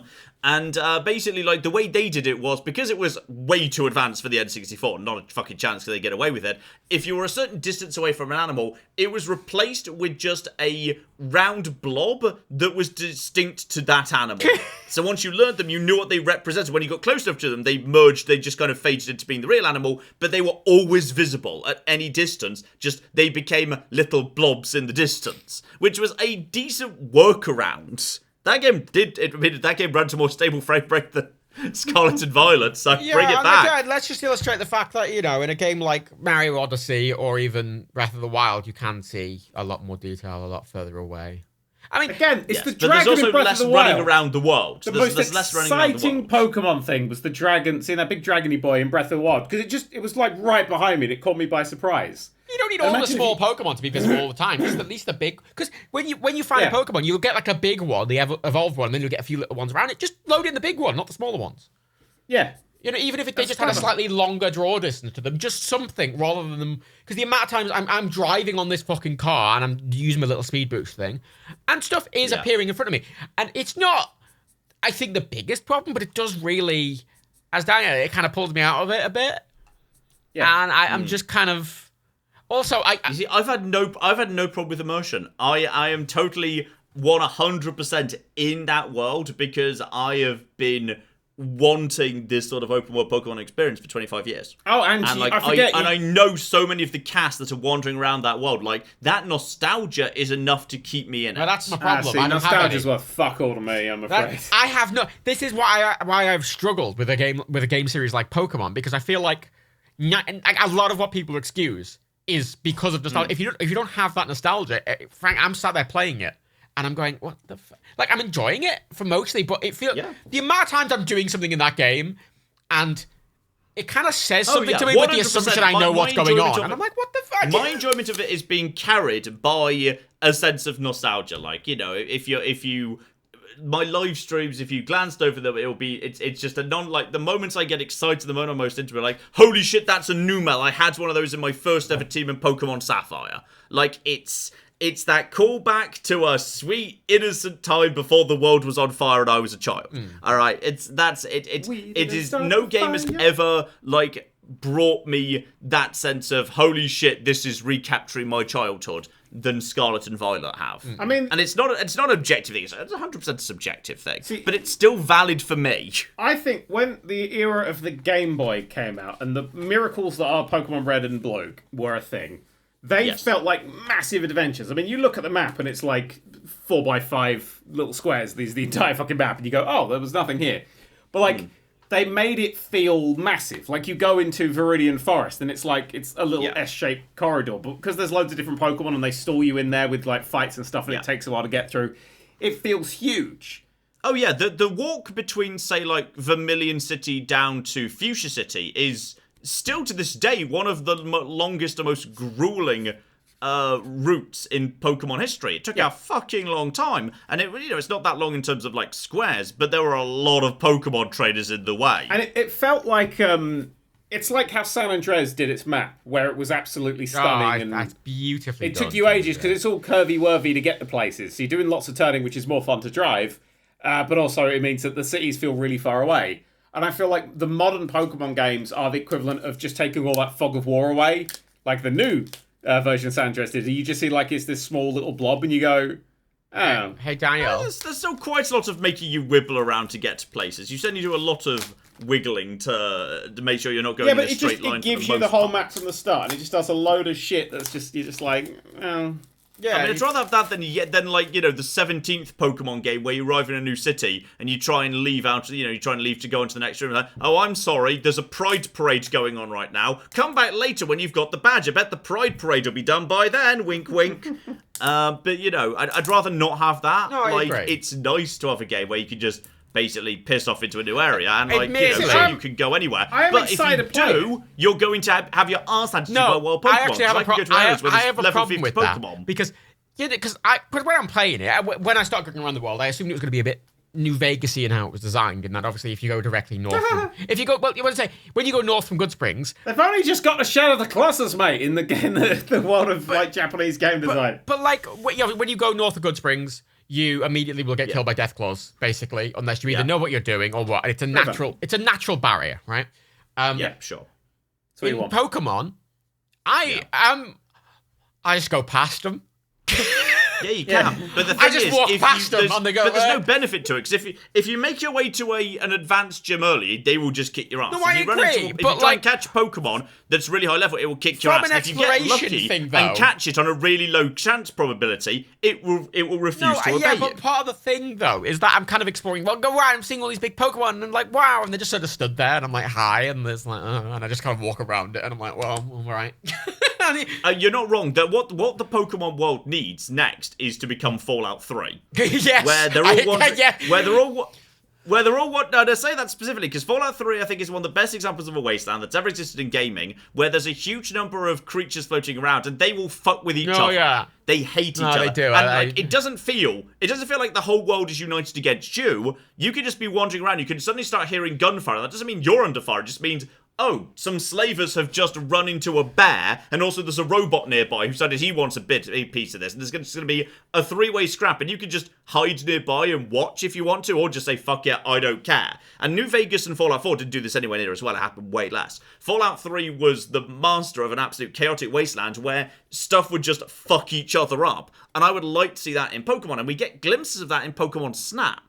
Because obviously that's way more very literally on rails, and we get to see a Meowth tries to hunt Pidgeys, but the Pidgeys all band together and fuck up the Meowth. I'd like to see stuff like that happening in a proper open world game. The problem is, though, one of the inherent weaknesses of the Pokemon world is if you actually think about it, it's horrible. So if they were to take it any slightly type of seriously, because one of the I just want to come into a new town and just see a Drifloon hanging around the edge of town, and a small child goes up to it, the Drifloon just grabs him. Whoop, I'm having. And that's it. That child's just gone. You never see that child again. It's been kidnapped. I'm playing the game and I'm kind of going around. I'm like, this feels wrong somehow. Yeah. I'm capturing wild animals to cockfight, and I'm like, No, the Pokemon professor clearly establishes at the center, Pokemon and humans work together. It's just they live in balls and do whatever we tell them. That's why I'm going into the wild, and I'm like taking one away from its family, and it's actively trying to fight me and be like, no, I don't want to be in the ball. And I'm like, no, get in the ball. And it's like, I don't want to be in the ball. And I have to beat it into submission until it gets to the ball. Fuck off. The Pokemon anime establishes this. When Pokemon fight Ash, it's because they want him to prove that he's worthy of them, and he's going to impress them by giving them a good fight. That's what's going on. Why it just falls apart? That's what point. So if you're taking it all seriously, it's just, oh, this is cruel. I just want to see a world where the Pokemon interact with each other. All right, I want to see a Pikachu just fucking with a Psyduck, and then the Psyducks join forces to fuck with a Pikachu and shit like that. So I've only gotten into Pokemon at all in the past couple of years. I kind of started getting into Pokemon in the first place, like outside of just passive side interest, with Pokemon Go. Sorry. And I got into, and it was with Pokemon Go because Pokemon Go just went, hey, look at the Pokemon design. I went, it's a pig with a spring and it's got a fucking ball in its head. What's that? It's called Spike, not a clue. It's a set of keys. Yeah, but you're going to be disappointed when it evolves to Grumpig and now it looks shit. I fucking hate Grumpig. Grumpig's a piece of shit. The point is, though, Pokemon Go is so detached from any reality that it's just whatever, right? Yeah. Like, it's just fucking this design's cool. I'm like, yeah, that's cool looking. Neat. And that's it. And then, I think I would like Pokemon Snap. I just haven't played it because it's a £50 game and it's a tiny little thing. It's great. Love it. It's great. I want to play it at some point. But then it is very short. Unquestionably, the money you pay per hour of entertainment is low. I mean, it's just, I'm fine with a short, expensive game. It's just still quite a lot for a small little thing. And then recently, I've obviously been getting the Pokemon card game. Thank you, Daniel. Yeah. You're welcome. Which I'm enjoying because I think it's a good card game. It's a lot more fun than I remembered. It's a good card game, and again, you get that fun design thing, and it's very detached from anything. But the problem, and I've tried. Am I your dealer? Yes. And I've tried to play. Does that get you into fucking wait, hang on, all you these- say you're not going to buy stamps, it's too expensive, but you're getting into a fucking card game, the greatest money sinks humanity's ever come up with. No, but here's the great thing about the Pokemon card game, right? I'm not buying any cards because Dan and Rebecca are spending £7 billion on cards, and I just take those. We're not spending $7 billion. We just buy a booster box when the new series comes out. Okay. Wow. But this is the thing. So I tried to get into a few Pokemon games on the Switch because I bought Pokemon and Eevee, not Pokemon and Eevee, Pikachu and Eevee, and I bought. Let's go. Yeah, and what was the other one? Yeah, let's go Pikachu. What was the other one? Let's not go. Let's stay in Snorlax. Whatever. Sword and Shield? Yeah, I bought Sword, and then I tried both of them. Did you get salt or pepper? But yeah, I tried them and I just bounced off them. And the only reason I'm even slightly into this new one is because at least it feels actually like a modern game, barely, but it does. Yes, correct. But, whereas Sword and Shield are very, very similar to the original How Red the and Blue. fuck does a game that runs at no miles per hour and even less frames feel like a modern game? But that's the whole thing. It's such an incredibly low bar for a Pokemon game, right? This is all I'm saying. But the problem is, obviously, you're trying to be immersed in the world. And unlike the card game and Pokemon Go, which are so abstracted to the point that you don't think about it, in the game where it's like, hey, beat this wild animal, it's a mission, and you put it in a ball and you make it fight for you. And I'm like, this just... Why? Also, it's just Here's a sprung worm. out of Step the on air, it till like, it's 2 weak feet enough away for you from to capture it.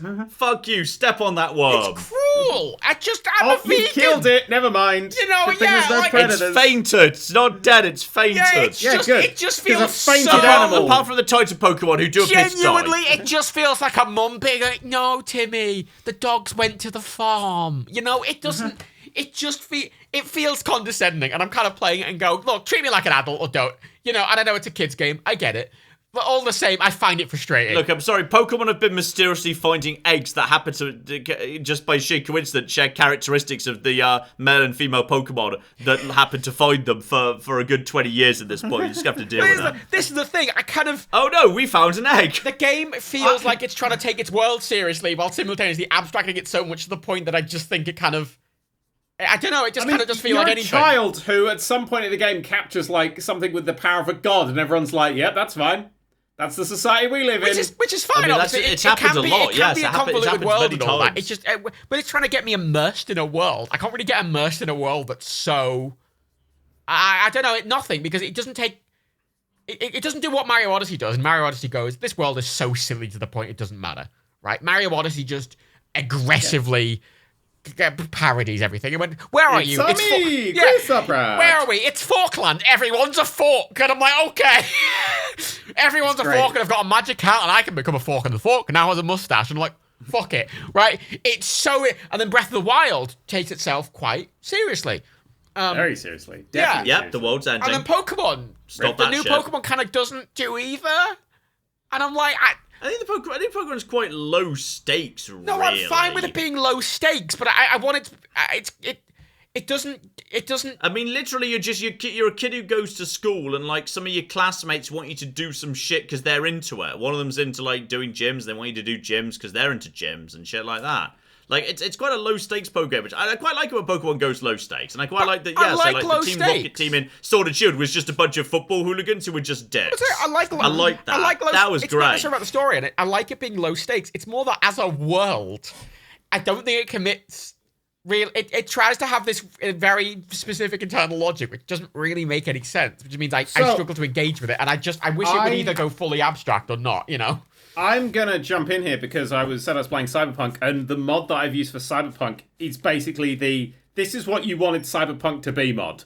Oh. It's actually a collection of mods. Basically, it just makes Cyberpunk into a brutal fucking game. Yes. Because it's a brutal fucking world, and you should have a brutal fucking game. So, hey, yeah, go and plug loads of shit into your brain. You will go psychotic, and that will mean that you'll get wanted levels immediately when you do break.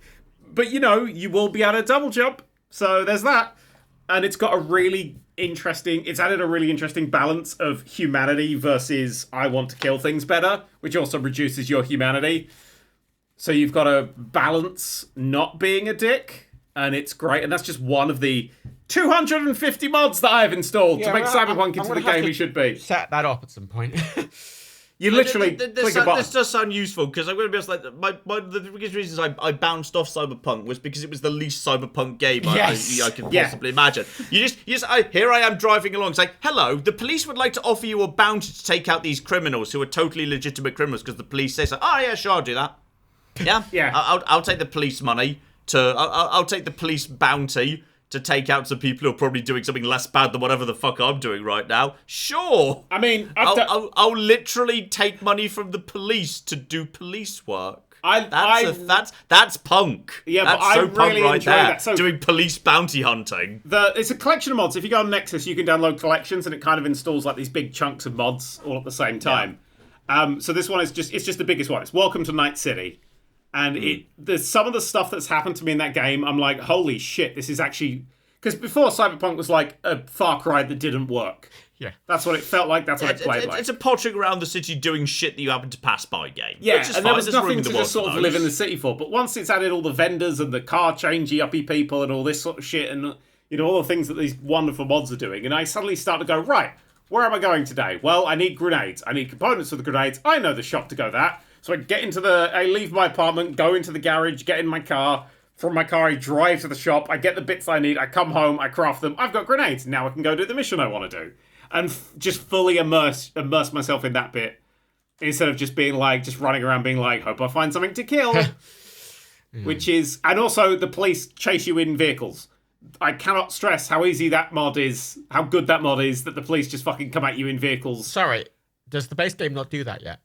No, oh, that's in the next patch apparently. Fucking god!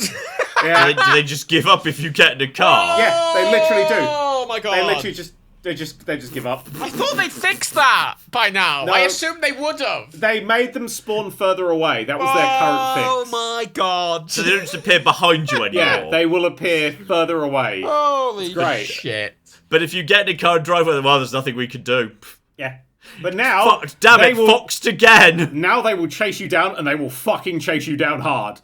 And I'm playing the game on a harder difficulty, and it's just, I'm like, no, this is it. This is the game that was buried. This is the potential. Yeah. It's still, what's great about it though is because Cyberpunk is such a janky experience, with all the mods, even though they fix some stuff up, mods are always quite janky, kind of fits. Yeah. It's a lot less bugs, a lot less stuff. I think with a really good solid mod package, Cyberpunk is absolutely worth playing. Also, a lot of titties that mod installed. A lot of... Initially, it was like, there's optional mods. I'm like, yeah, let's put all the optional mods in. And then afterwards, I went I don't need that. I don't need that. Well, yeah, it's mods. Yeah, Fallout mods are all tits. Cyberpunk mods are all tits. Obviously, you're just going to be finding yourself driving around in the Titmobile with your tits out, going to the tit shop to buy additional tits. I think with Cyberpunk, you need a level of nudity. I think because they don't give it to you in the game. In the menu, it's like, look, you're naked. And then you're in the game, it's like, apart from the underpants that you have on. In the menu, you imagine you're not wearing underpants. No, I mean, there's all those times you look down, you're just missing all your pants for some reason, even though you were wearing them. Yeah, I mean, that, and your genitals are falling off and all that sort of stuff. That was very common. But, I think there's a need for that. But I think there's a need for that to put it out in the world.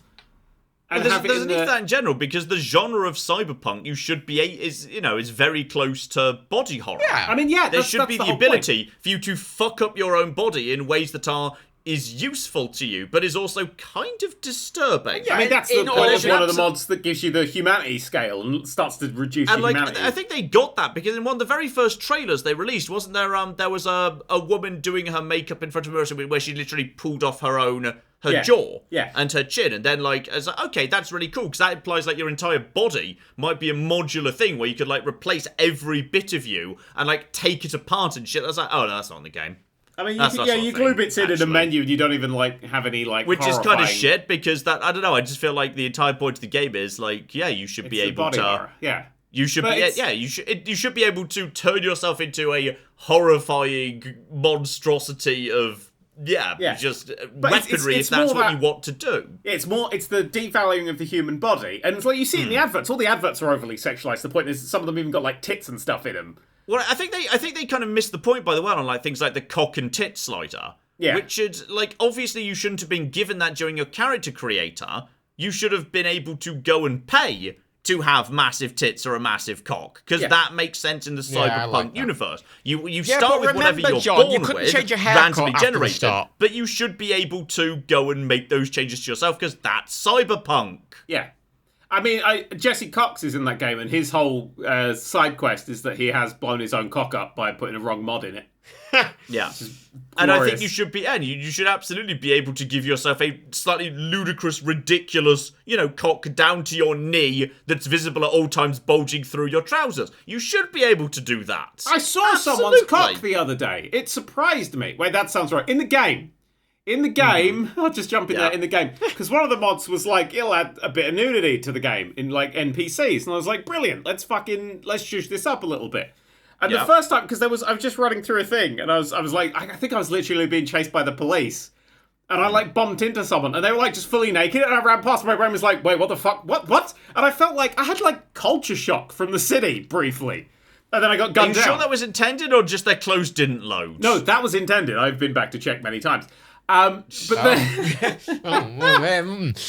That's just the corner where the naked man lives. That's the corner where the naked Morning, man. naked man. But it was I'm on my way to pick up more grenades. It made me just go, and it kind of had that sort of. It really added to the world, and I think their bottle really went with the nudity when it came to. This is a really weird thing for me to be arguing, but I get it though. Their bottle went in a lot of places in that game, but that was one of the weird ones, because all the adverts are like, yeah, everything's sexy and then you see the people in the street, and I was like, ooh, we dress like we go to Catholic school. It also bothered me that you could find, like, I can't remember what the name of the faction was, but like there's groups of various bandits or whatever who've like replaced their heads with robots and have like evil red glowy eyes. Just like, why can't I do that? Yeah, where's my version of doing that? Surely there must be a benefit to doing that, otherwise they wouldn't have done it to themselves. This is So why can't I replace my head with a fucking machine gun 3 red-eyed turret thing? It's because you can only have the sexy ones. I want to dehumanize myself down and be way better at the game, but also deal with the fact that other characters are like, what the fuck are you? And that, it gives you combat advantages, but it takes away from your ability to engage with other humans. Because it literally dehumanizes you, because that's the point of a cyberpunk story, you fuckers! Have you even read any cyberpunk? It's frustrating, because obviously, Oblivion does that with vampirism. I mean, Fallout, I wish Fallout did it with... I wish you could become a ghoul in Fallout for that same sort of experience. I was so hopeful when we originally saw the poet table and there was the ghoulish post. Holy shit, we get to become ghouls in this one, and then we... But yeah, it's such a cyberpunk thing, and it feels... Because when you get the nude mods in Fallout, like, there's the kind of logic going, well, if you take someone's clothes off, they're going to be nude. I'm like, yeah, but like every one of them is like, yeah, we're wanking over it. But at least in cyberpunk, it feels thematically important and appropriate. That there is just... I mean, if you watch Blade, either of the Blade Runner films even, in that world, the nudity is just a thing that in that context is different. It's different. And I like that. That definitely added. But it's sort of a lot of this, like it makes... I want to stream it though, so I've got to... Deus Ex was quite bold. I think was it Human Revolution that had the brothel? Probably, I don't remember. I think it's in the China section of Human Revolution. You pass through a brothel where you never get told precisely what's going on. Yeah. But like it's suggested to you that some of the prostitutes have been augmented in certain ways that make them more valuable, and now the prostitutes who don't want to be augmented can't compete. And no one ever explains precisely what's going on, but it's fucking dark and creepy in a way that a cyberpunk body augmentation story should be. So when you go to Clouds, which is the bit where you have to pick between Angel and Sky, and people don't know which one the man is, and then you'll see posts from people being like, have I turned my cyberpunk character gay? Which I find hilarious. But there, it's sort of the person literally that you're talking to is completely just being controlled by an AI, and they're just kind of giving up their body for their 9 to 5. Which is, like, both what happens and also kind of... It's horrifying. It's like the cow that wants to be eaten in Hitchhikers. It's kind of got that sort of, you're like, I suppose this is better, but Jesus Christ, that's kind of highlights how bad the initial thing was and how kind of horrifying it is in certain ways. Well, it's frustrating, though, isn't it? Because a game like that, where it comes out and it goes, oh, we're going for hyper-realism, very adult. And it's like, well, if you're doing that, you need to go all the way with it. And they didn't. No. Yeah. I think they absolutely bottled it on the horror aspect that needs to go hand in hand with that sort of thing. And I think thematic horror, for not just jump scares. I think for the player character, they fucked it up. Horrifying, not rare. Yeah, I think the player character, because the storyline, like Evelyn's storyline, is that she was one of those fucking robot taken over, I don't know the term for them, but then she gets abused because of it. Like, fucking no shit. Like, of course, she ends up, like, killing herself and stuff. Because, like, the writing and the story in that game, when the characters aren't fucking T-posing through their cutscenes, is legitimately extraordinary, and it's great work. And it's really wonderful. I know a lot of people shat it really early on. They were like, the poster's horrible and stuff. And yeah, I get that, but it does have, like, one of the most nuanced trans characters in all of video gaming ever. To the point where, like, most people don't know that she's trans, and that's kind of great. And she'll only tell you that if you kind of get to know her. And it's just, it's so much good writing, and it's got such depth and complexity, but the actual game was shit.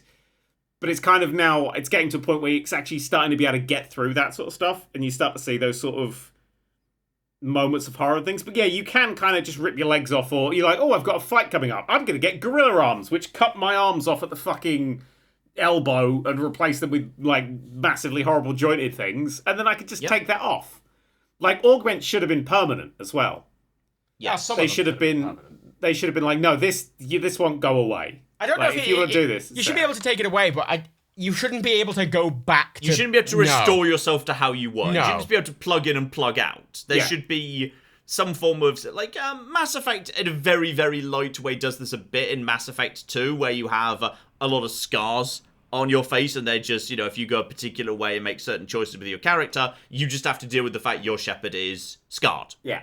And always will be, though. They kind of bottled it by having your ability to just get rid of it with resources. But the point is, I think, yes, an element of scarring and some form of permanence to the change you made to your body should absolutely have been a no-brainer. You know how, like, the vampire thing in Skyrim, but it's like, oh, you're a vampire, it's this long-living curse, but we have lots of advantages, and you can get rid of it, but it's like, oh, I've just buy this tiny little potion in a random shop, it'll be fine. There's no... They make it's this big narrative thing, but obviously they don't want to limit the player, so they just... And you need to, for certain things. You need to limit the player. You need to have those permanent... Yeah, it's like, I'm struggling to... It was, if you just had the infancy stage of vampirism, you could get rid of it nice and easy. Once you had vampirism proper, it was a bit more complicated. Yeah, but even then, you shouldn't really be able to get rid of it trivially. At all. Yeah, I don't think it was trivial in Skyrim. I think you're just remembering getting rid of, like, the whatever it's called, the first stage before you become a vampire. You get a mini disease for 3 days before you become a vampire proper, same as Oblivion. Once you're a vampire proper, it's a bit more complicated. I didn't know vampirism had a demo. Well, it's like this thing where if you get bitten or whatever, it's like a blood disease that if you allow it to mature, turns you into a vampire. Oh my god, it's glandular fever. Oh no! But hey, who's played Ragnarok? Not me. I know John's got to go pretty soon, so you haven't. No. Yeah. Didn't desperately enjoy the first one. Oh, I love the first one, but Ragnarok's not really. It's not buttering my crumpets, as if you were. It just felt like it was a game that was really about the characters and the plot and the story and how they engage with the world, and the story and the characters didn't really do it for me in the first one, so I felt like, you know what, this just isn't. I mean, I was excited for it, but equally, it kind of came out and I'm looking at footage of it, and it looks really good, but it looks like it's DLC for the first game, and I'm like... Yeah, I mean, that's fine, but it just feels fine. My issue is I'm actually not saying it's bad. I can absolutely see there's a lot of craftsmanship and a lot of effort and a lot of love and attention, diddly has gone into it. Sometimes the game just doesn't click with you, and it's incredibly boring. It makes this a really dull bit of the podcast, but, like, for me, just God of War just didn't click. I think God of War was like... Nothing wrong with it. Perfectly good game. When the first one came out, it was something different. It's what Sony been trying to make for so long, like Uncharted and all these big thematic and Last of Us and all these story games. It feels like they finally got it right for me with God of War. But the second one, it's like back to it's just action set pieces separated by going between corridors. Doesn't have a good enough drive. I think that's my biggest issue with it. Because the first one was like, you need to go to the top of the toppest mountain and put these ashes down. And that's it. And when you do that, the game ends. And this one's like, Ragnarok's happening... And then shrugs and kind of like lets you get on with it. It's a bit and vague, like, isn't it? Does that really affect you because you're not part of that pantheon? Say what? Does it really affect your character given you're not really part of that pantheon? Yeah, because it's sort of everybody's dying around you and you're like, sort of, I don't know. It's not as personal though, is it?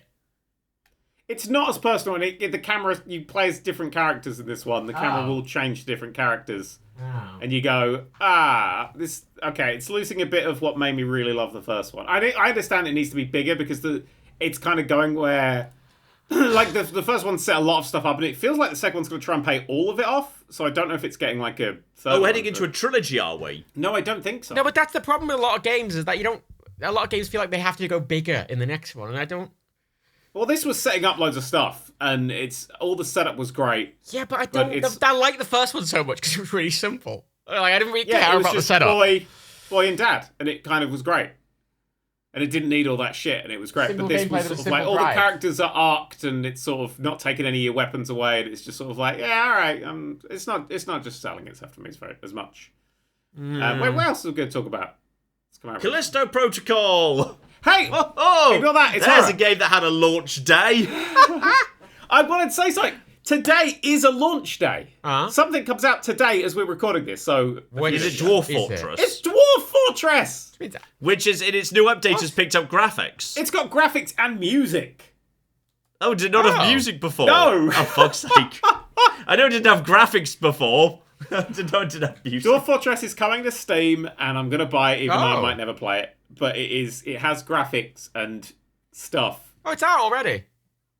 Yeah. Yes, it comes out today. Probably about 100. Yeah, there you go. Now you know what day we recorded I will never this. play it. I'm not sure I ever want to play it, because it's kind of like RimWorld Extreme, and it's where all those games kind of came from.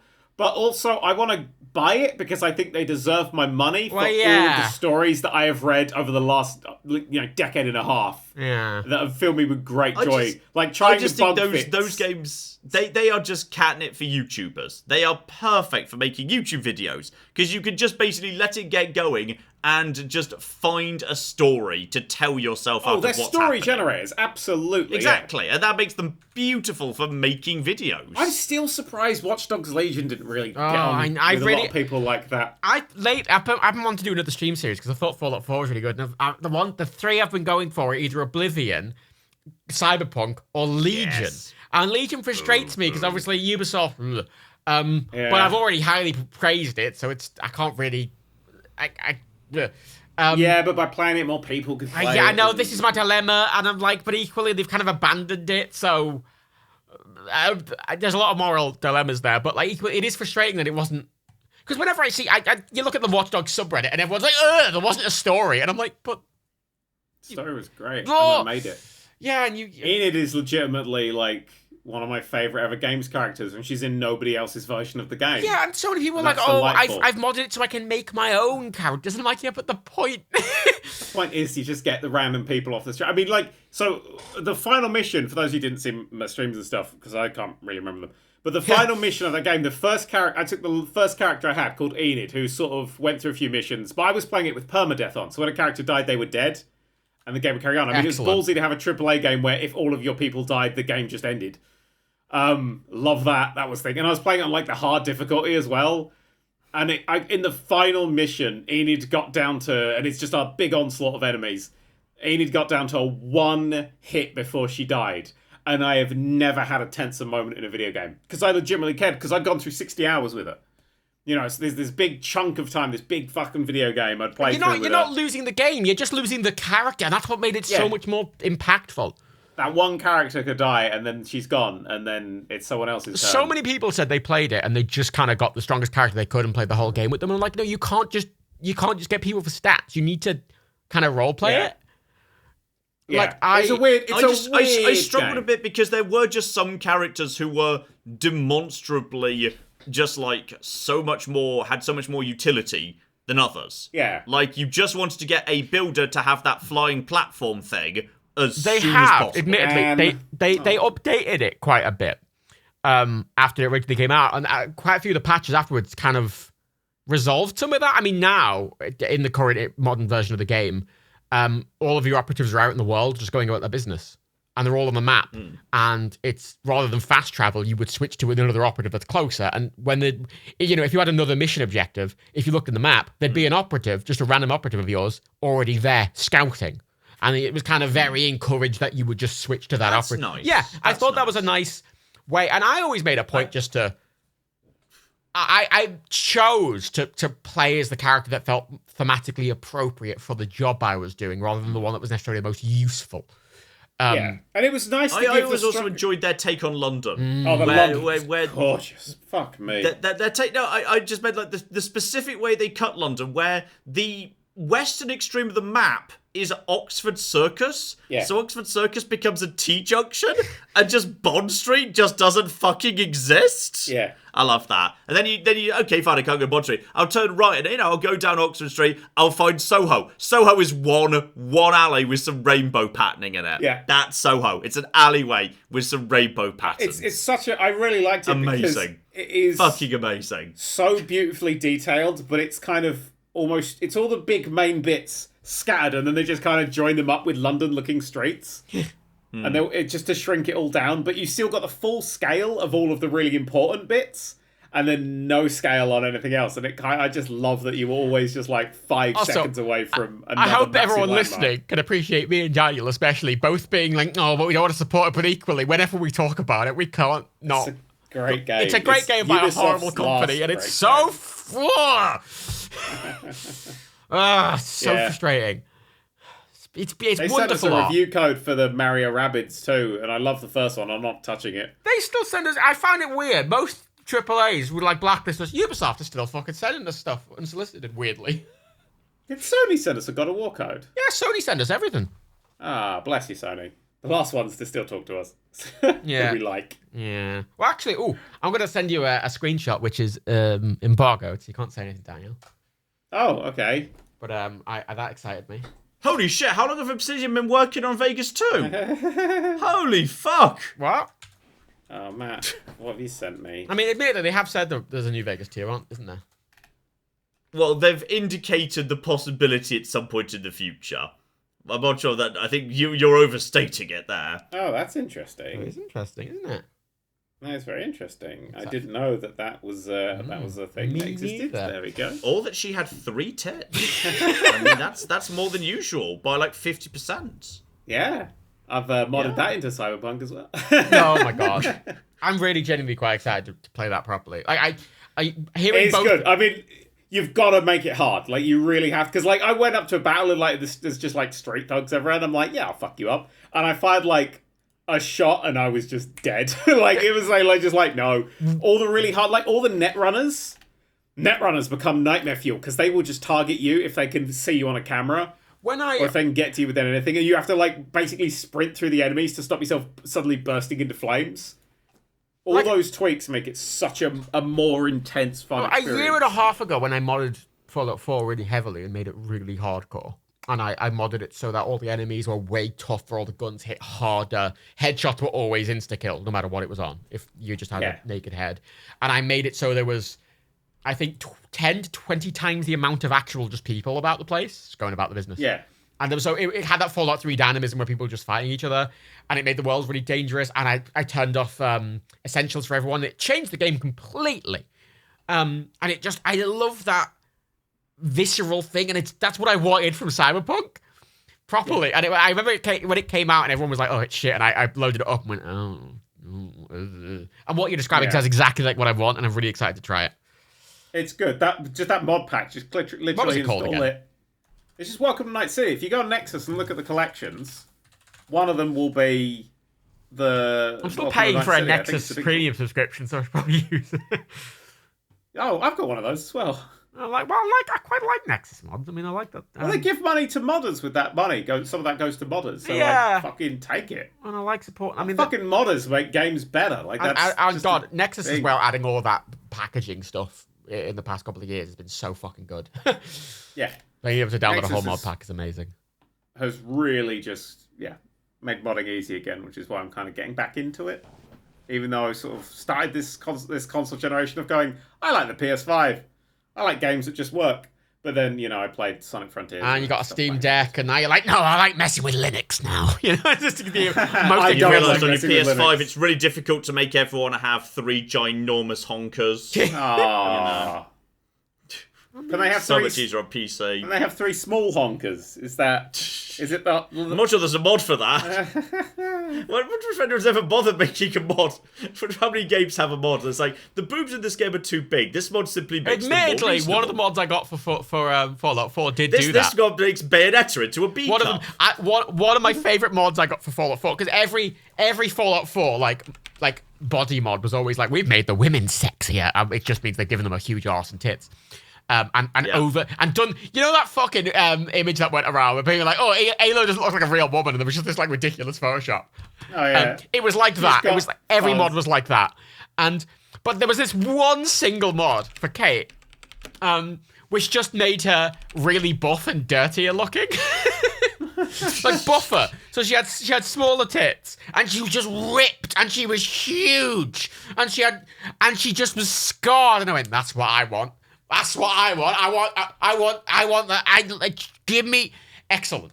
She just looked like she. Okay, this is okay. I've just made a fascinating discovery. There is one modder working in a single game who has made a series of smaller boob mods. Oh. It's one guy who makes boobs for Monster Hunter Rise, who just makes all the characters have smaller boobs. All right. But also be naked. Oh. That's modders in a fucking nutshell, isn't it? Like, we've taken their clothes off, but what's underneath is smaller than it was. Admittedly, I've went on the mod collections of the Nexus mods, right? And the second most downloaded mod pack is called Cyber Slut 2077. Oh, you gotta be careful with mods. Yeah. I will say, on that the Night City one, most of the nudie ones are optional, which I thought was quite nice. It's good to put that bit in the thing. Well, that was... You know what I want? You know what I would install? To make every single woman look like Louisa from Encanto. Just all of them super buff. Well, see, that was exactly what I did with Kate. Like, all those fucking body mods, I had to, with Fallout 4, to get appropriate body mods that just made people higher res, I had to download nude mods and then use the non-nude option of that nude mod when I was installing them to just give them higher res, I don't know, hands. And I'm like, why do I have to? And they're like, ooh, how big of a cock do you want? Do you want a fucking circumcised cock? And I'm like, I just want higher poly hands. That's all I want. Okay, there's one for Cyberpunk. You can have MM refit, small breast refit. For small breast body only. No more big boobs when wearing clothes. Yay! Oh, this Cyber Slut one, it's 33 mods. One of them is called Custom Breast Jiggle Physics. Another is called Underwear Removal Extended, which I'm not really sure how you extend that. The original only removed 80% of underwear. It was very disappointing. You know, it's okay. One is just a succubus outfit and a scythe.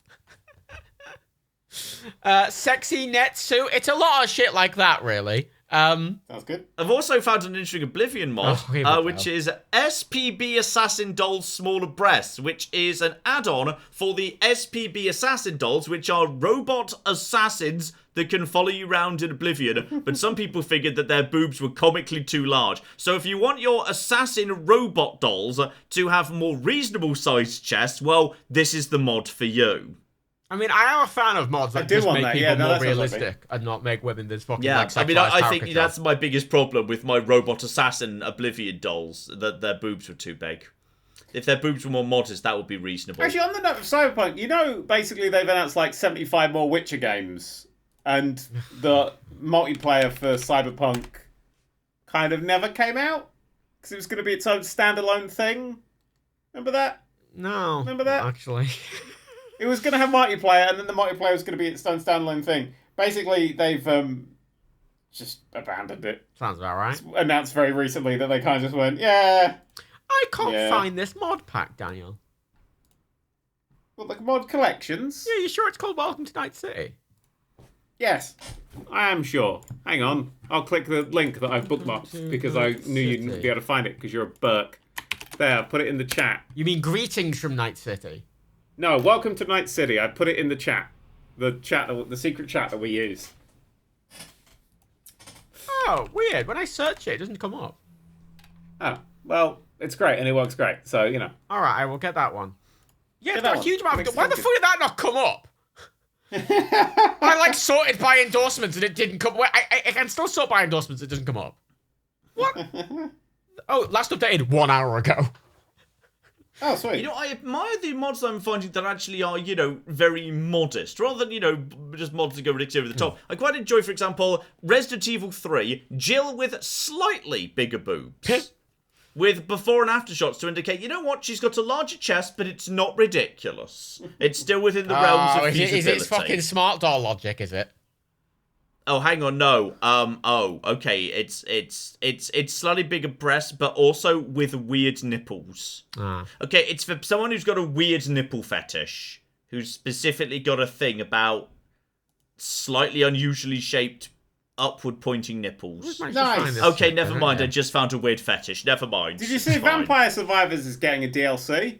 No. Is it getting loads of just free updates? I didn't see it. It's getting a full bit of DLC. I can't remember what it's called. As it should do. It's fucking brilliant. I agree. One of the best games of the year. I think it's going to be my number 2 game of the year. I think only Elden Ring's beating it. Ooh, interesting. I think that's going to be my number 2.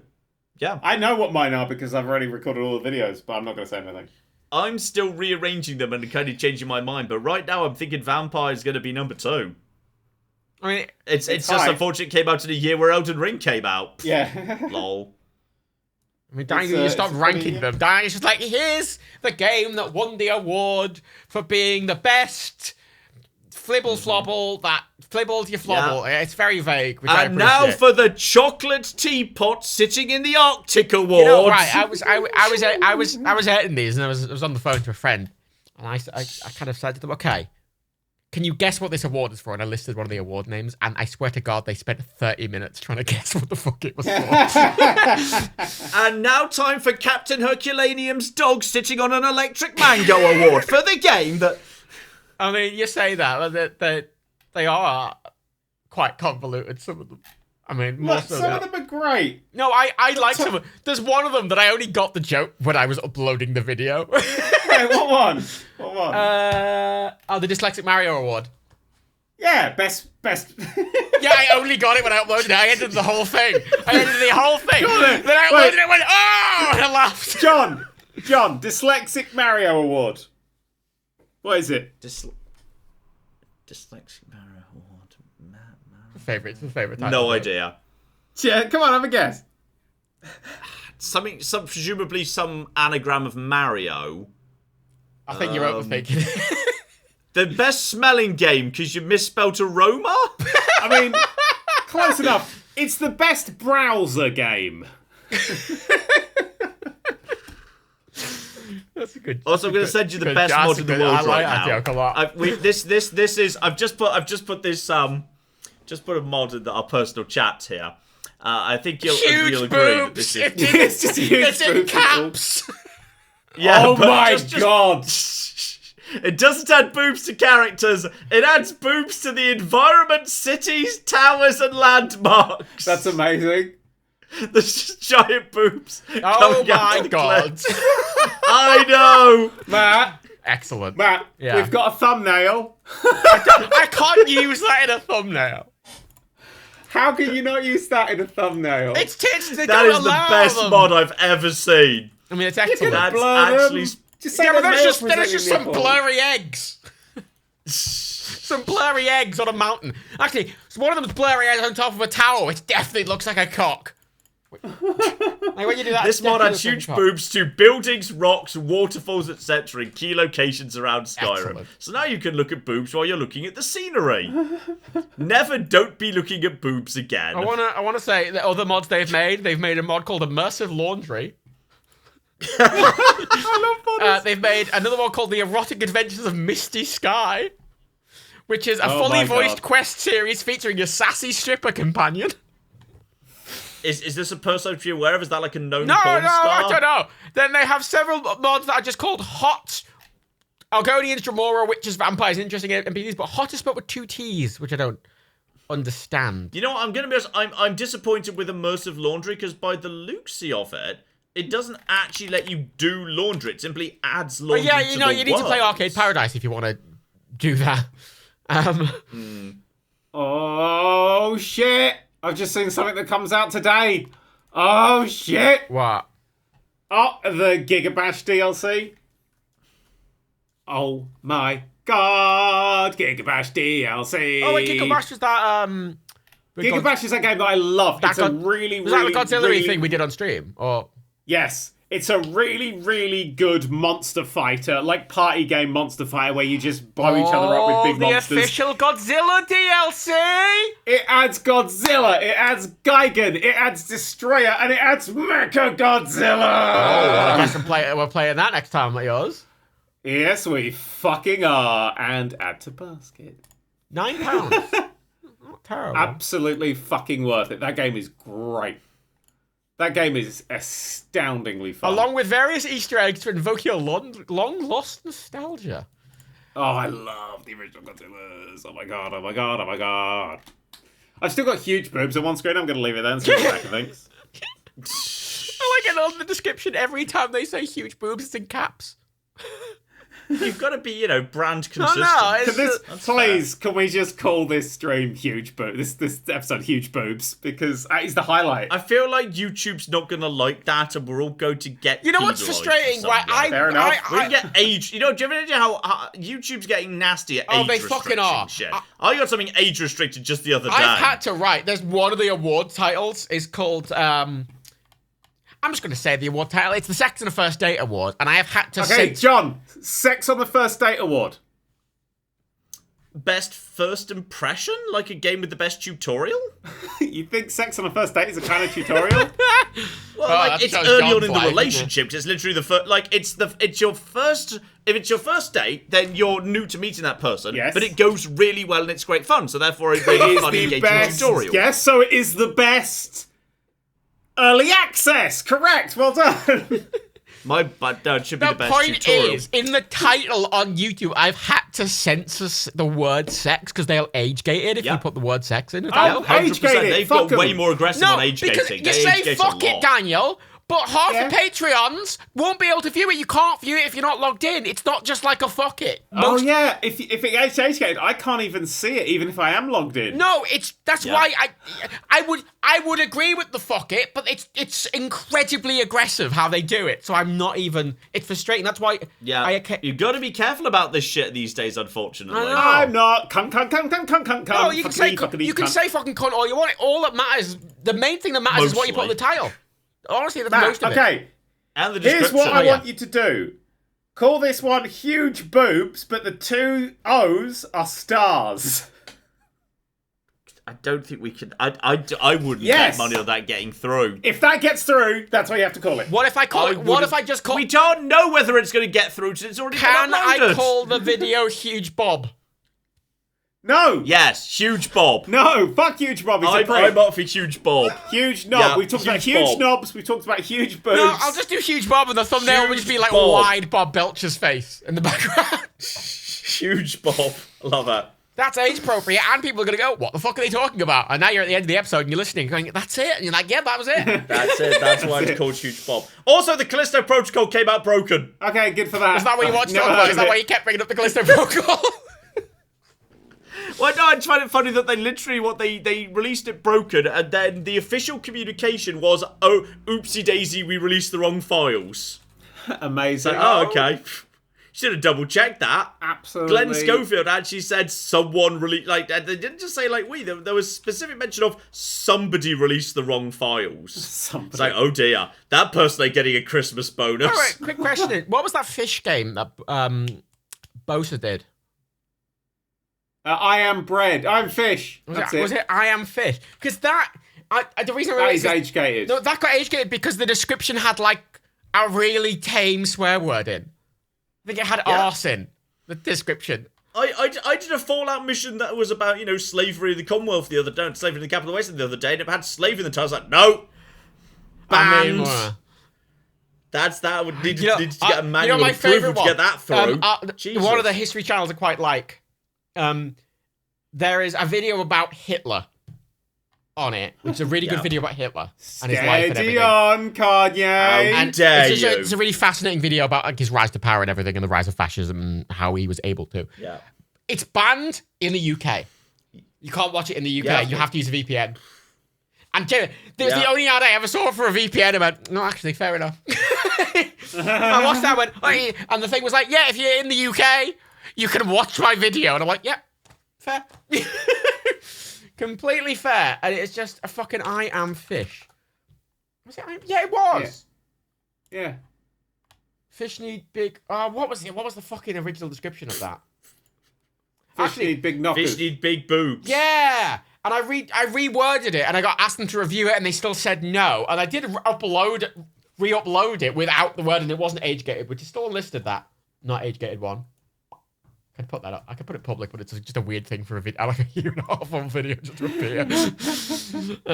I feel to keep it with the channel, if anything. Lol. Literally, fucking ridiculous, man. Absolutely. You just... It's annoying. Especially if it's in a series. If it's a one-off video, like the penis butthole game. What was it called? Penis butthole Genital game. jousting? Yeah, genital jousting. Because obviously that's banned on Twitch, and the other video you did is age-gated on it, don't you? And I'm like, fair enough. Fine. But like, you it's use a drawing of a bums. cock. Yeah, you use bums. It's banned on Twitch. That's the weirdest thing to me. It's like, what? It's some big rubbery penis-shaped things just plopping. Like, why is that banned? Is Twitch still... Did they ever, eventually make a decision as to what they were going to do about, hot tub streaming and whatnot? No, hot tub streaming's allowed. They have a category for hot tub streaming. Also, I quite like that. Just an email just came through being like, here's your Steam receipt for Dwarf Fortress and Godzilla King of Bash. For Daniel. I'm just shopping in the background. I want to play games. Fuck you. Oh, I like that, though. It's commitment. It's commitment. Well, if you want to save time playing games, you'll enjoy the Callisto Protocol, given it mysteriously does play itself. Wait, what? Oh. It's got a dodge mechanic where you could not get hit by any attack if you're just holding left, or if you're sidestepping, the enemy can't hit you. What? This isn't a bug, this is by design. Interesting. If you're just walking to the left or walking to the right, your character will auto dodge. Which is fucking weird. And then if you hit them with a short melee combo, then a spot will appear indicating their weak point. You think, okay, so I need to shoot that with my gun. No, at that point, if you hold down the aim button, the game locks on, and then the gun fires itself. So you auto dodge, you auto take out their weak points. You can turn on auto quick time event completion in the options. This is basically a game it's got like an action replay built in. That's fucking great. I tell you what, actually, it basically barely even needs the player. We mentioned it, but God of War Ragnarok has so many fucking accessibility options. You can play the game. You can play the game with one hand. Great. That's fucking amazing. I love shit like that. Sony's gotten really good with that. I mean, I know because Xbox are obviously, I think, doing it really well with it. Sorry, I sent Rebecca a picture of huge boobs. And Rebecca's reply with "It's beautiful" with a crying emoji. They fucking would, wouldn't they? Yeah. Yeah, more options menus, alright? I give us an accessibility menu that goes on for 10 years so everyone gets to play games. And when we've got graphics options, show me with pictures and explanations what each setting fucking means and what impact it's going to have. Because, Resident Evil does amazing options menus where it gives you, little pictures saying, hey, if you set, anti-aliasing to this, or this is roughly what it will look like. So I actually know what the fucking difference is. And it also gives you a little bar underneath, here's the impact this is going to have on performance. Like, what you're doing right now is going to make a tiny impact versus actually that's quite a big deal that you've just changed that. It's like, brilliant! Now I have a vague idea what the fuck I'm doing. Because I don't know what ambient occlusion is, alright? It sounds like it's probably good if it's on, but I don't fucking know. Look, any game that has a lot of accessibility options but still doesn't have a field of view slider or has a field of view slider that goes up to 80, I'm sorry. No. FOV is an accessibility option. It absolutely... I cannot play a game with a low FOV. It makes me very sick. I don't give a fuck if it might cause some visual artifacting. I don't care. I just want to play the fucking game. The amount of games I've had to not... I have this distinct memory of interviewing the game director on Far Cry 4, who was the game director of Far Cry 3. And I questioned, and I went, why does the field of view have to come in every time you interact with an object? Because it makes me really motion sick and I can't play the game. He's like, oh, it's some visual artifacting. I went, yeah, but I don't care. I feel sick. I can't play the game. And he seemed to get really angry that I kept bringing up Field of View. Well, I would have made Total Biscuit proud, I would. But so many games I start playing. I'm like, no, I can't. Field of View's too low, and I have to walk away. That was what. Hey. John.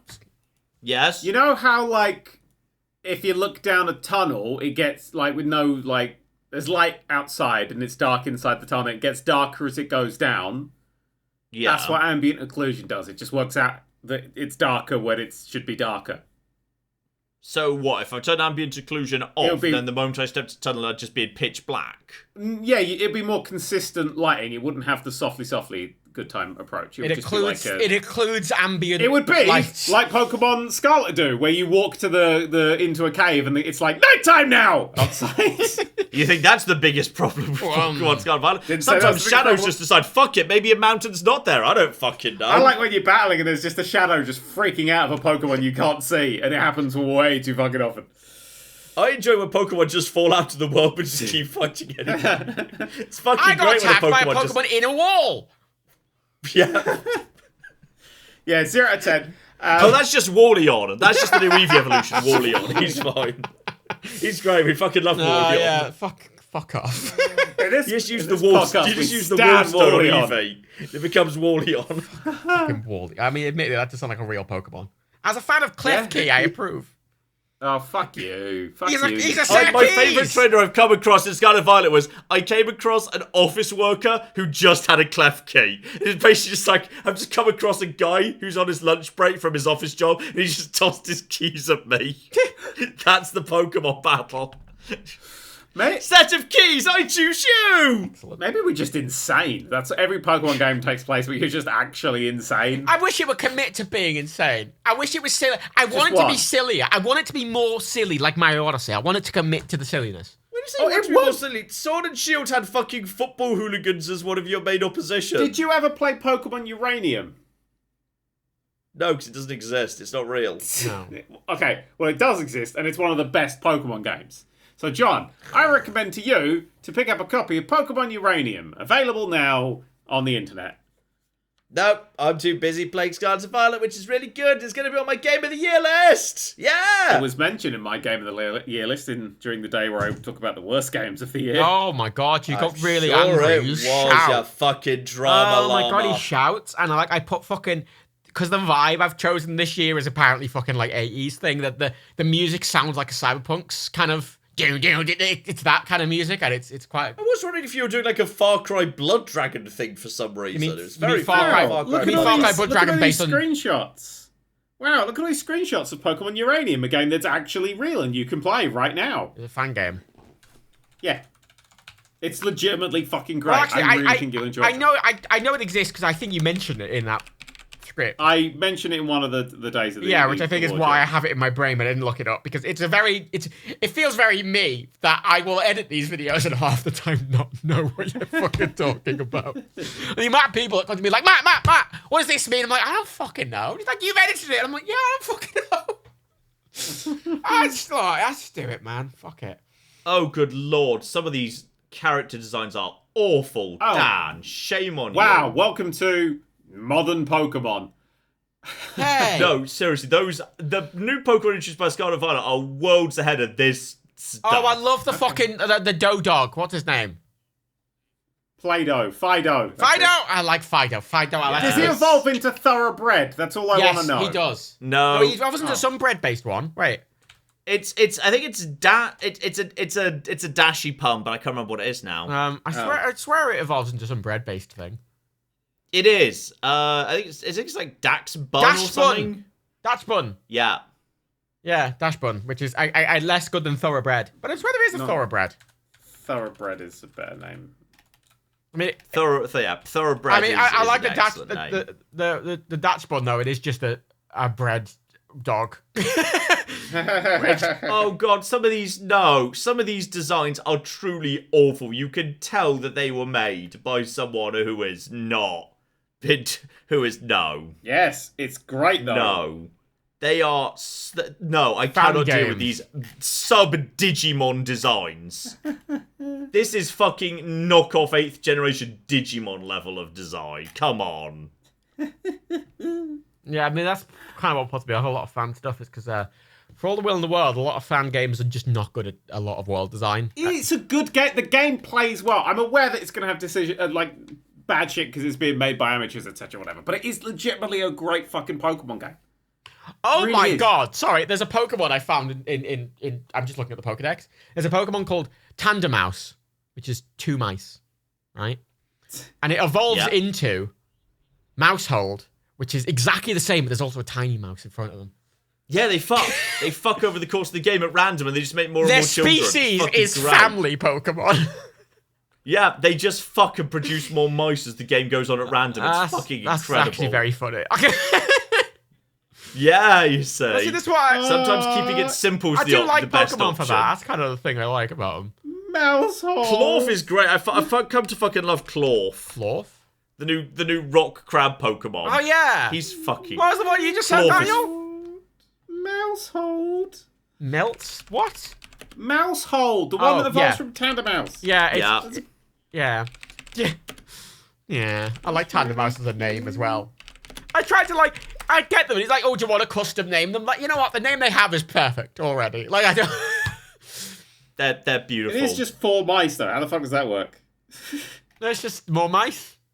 Oh, yeah, that makes sense. You know, there's simplicity to it, which I appreciate. There's some great new ones. Greavard, the little ghost dog, is lovely. I like him. Clorf is great. Smoliv is a star. It's just an olive. So many good. I like that. I'm gonna wait Pokemon are stupid until the little game's ones. finished, though. I'm excited when Smoliv, needs a both patch. of Smoliv's evolutions are gorgeous too. It does feel like the whole thing just needs to look like a patch. Twice as many copies as God of War Ragnarok. Really? And it's- Fuck me. Yeah, 10 million. it's Admittedly, God of War Ragnarok is 10 £70. million, yeah, it's ridiculous. Which I It's didn't great. buy, It's and I fucking haven't great. bought it yet. What? Yeah, but Yeah. Look, Scarlet and Violet may be great games. I played them. I was like, hey, there's something good here. I'll just wait for them to actually, finish it Yeah. before I dive in. It needs enjoy. a patch, and it doesn't feel like Cyberpunk where it needs a whole overhaul. It just needs a patch. Like, Cyberpunk needed half the fucking game redesigning, whereas the Pokemon, it just feels like it needs a performance patch. I'm not going to deny that one. It could be fixed quite easily. I say relatively, it could be fixed in a month. Whereas Cyberpunk is still not fixed years later. Well, let's hope. Because Yeah. then maybe it'll be a good game. It's not as good as Arceus, though, because I really enjoyed the entire mechanics and stuff of Arceus. Legitimately, Arceus, every time you show me it, looks so with just ugly. because it missed like the gyms and shit. I missed the stuff around the world. No, but I love that it was just a completely different take. It was the sciencey time. It was actually learning about the Pokemon. That, for me, is what I wanted Pokemon to be about. It's like, hey, let's make a game about Pokemon. And I was like, fuck yeah, let's do this. I was fine with it, but I just missed the lack of town, for example. There wasn't enough world. It just felt very empty to me because there weren't enough people and towns and cities and anything. Yeah, but there's loads of Pokemon and fuck people. I want to go hang out with the animals. I like people. I like going into a town, going into the local shop, and they're like, "Oh, look, here's the unique coat from this town." And I went, "That's a nice coat. I'm gonna buy it." Wow, what a great life you live. Now I can make Pikachu wear it. One of my favorite things about San Andreas was finding that little fucking strip mall at the top right-hand corner of the fucking map and being like, "Oh my god, look at all of these unique shops." I'm like, "Oh, look at those trousers. Oh, there's some nice trousers." I like. That's the joy of Saints Row right there, finding all the different Yeah. clothing shops. The underground in Saints Row was fucking great. Yeah, that's the joy. A lot of games don't do that. Saints Row 3 was good at that. Saints Row 3 had loads of really cool different Saints Row 2 shops. was the best because you could find that underground shopping the centre, malls, yeah. which had all like the leather and lace and Let's Pretend and stuff in it. That was great. And the fun new to run one, you around have to there. get the only way you can get Let's Pretend is by buying it through the thing, and you you get it have near to the own very it. end, and I'm like, it's a bit late. And it's a front, but you also get to own Planet Saints, which I quite like. Yeah, I mean, you technically did before, but you properly build it where you want it. I love the new Saints Row. I enjoyed it quite heavily as well. It's a shame. Wait, what? You know what I really like this year? Mm. Buying Ashton's a load of shit to put in an advent calendar. That was quite a joyful. I'm glad that's finally coming out because we've been sitting on that for a while. Daniel got them all delivered to my fucking house. They all just all of these suspicious packages turned up, but I wasn't told what was in them. And I'm opening them to make sure everything was fucking there. I'm going through everything just to make sure it arrived and I could catalog it all and make sure it was all, there. And I'm like, what? And I'm opening shit going, what the fuck is... What the fuck? You said one of them, which I took. There was this tiny little package around, and I took it out, and I thought it was just packaging because it was such a small, thin item. And you know what I'm referring to, I think. And I remember just looking at it, going, "What the?" And then that stupid one, and like, how did you get that for a fucking £1? There's like 7 billion things. It's the size of a fucking town. Spoilers. Spoilers. Good advent. Spoilers. Where's your advent series, John? We do too. Where's yours? I don't do those. I just Yeah, make, bitch, you don't, do you? not traditional gameplay videos because there's a fuck ton of games coming out. Fuck the games. Fuck the games. Fuck them. That's why I know the Callisto Protocol is a game that mysteriously plays itself. Well, I know that Ashen's is sad one of the days. And I sent him a video of him showing off the thing he got that day, and he sent me a really angry message back. So angry. It's a good time.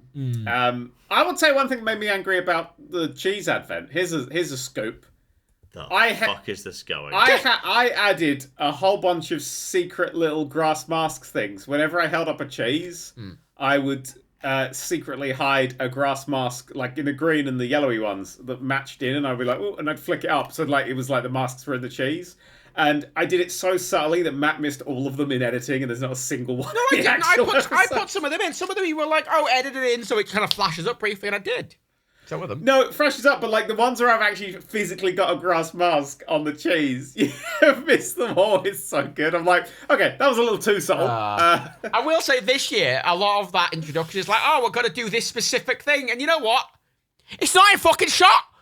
Half the fucking time, it's physically not in shot because the fucking camera's on a fucking wonk.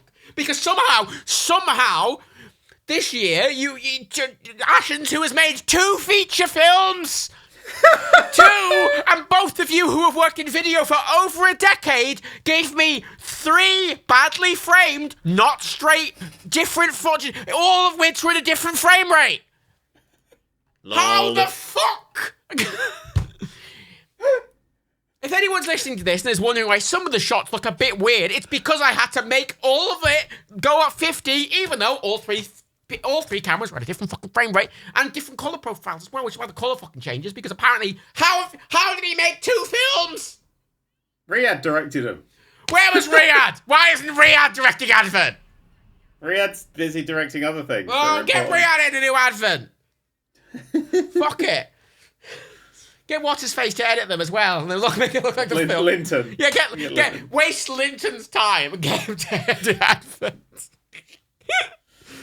Anyway, on that note... actually, next year, whatever the fuck that note was. In the Advent, right, next year, one of the days, Stu has to open it, it's John. That's your inclusion in it, John. It's just John's in it. It's like, face reveal. It's just John. Hello, John. Well, that's just like, we'll just dub John's audio over a random trap that we find, and everyone's like, oh. Well, I kind of just like the idea, though. It's like a big calendar, and then just for like the whole several hours recording, John just like sat in like quietly. Yep. Well, we record it every day. I've got to go now. Maybe got my Switch, just playing Pokemon Scarlet and Violet in the background. Why is there some blinky plonky noises coming from the sound card? By that point, another Pokemon game. Oh shit! It's Numel. I love Numel. Anyway, is there anything else you want to add? Because John said he had to go 35 minutes ago, and I've only just clocked the time. Yeah. Hopefully, I'll have a video out tonight. We'll fucking see. Oh yeah, because you for some reason manually publish every video you make, which doesn't make any sense. I haven't even rented this one yet. Oh, this. I know. The thing is, John, you should really be doing what we do. Do one video a month. Not making videos. One video a month, and everyone's happy. I'd like to point out, I've sent Matt so many videos. And how many did we have to throw away because they were shit? A few, but there's 4 or 5 solid ones, and all the shorts which were supposed to go out before Advent. Oh, I'm doing them now. I'm sorry I had to edit 60 videos. Good. You should be. Yeah, that's what you do. You do one video a month, John, and then suddenly 1 month you release 60 videos. Makes sense to me. We're the YouTube channel equivalent of edging. That's what we like to be. We'll just hold back for as long as possible, and then suddenly just And speaking of which, the PodCats is, if you're listening to this in the public release of the PodCats, the next PodCats is probably already existing. Oh yeah, assuming we record the next one on time, this should go out the day that the next episode goes out to Patreon. Exactly. So exactly. If you become a patron now, there's another whatever the fuck this is. You've made it through this. You are a patron. I think that's just you are. Yeah. Or the fuck is this nonsense? Anyway, to sum up. Jesus Christ! I hope something good happens in the next 2 weeks. Otherwise, we're in trouble. No, I've got Christmas talk to do. We're gonna do a Christmas chat. Oh, it's gonna be. God, you know what's gonna be amazing, right? Next time, bet we'll have another new prime minister. Just throw the dice. You know. Shit, Michael Gove. It's Prime Minister Michael Gove now. We'll talk about the assassination of Prime Minister Michael Gove. Jesus Christ. We're not just gonna get age restriction. We're gonna get thrown in a fucking prison. Good night, everybody. No, we're not going yet. There's what the? One of the key things that people do with dementia tests is they ask like who the prime minister is. I wonder how many more people have been diagnosed with dementia this year alone because no one has a fucking clue. Was that really worth extending the podcast by like 20 seconds for? That was not worth it, you That was such a low shit joke, even for you. I mean, like, you are clever and you do very good, very layered jokes. And out of everything, that was like your lowest possible tier.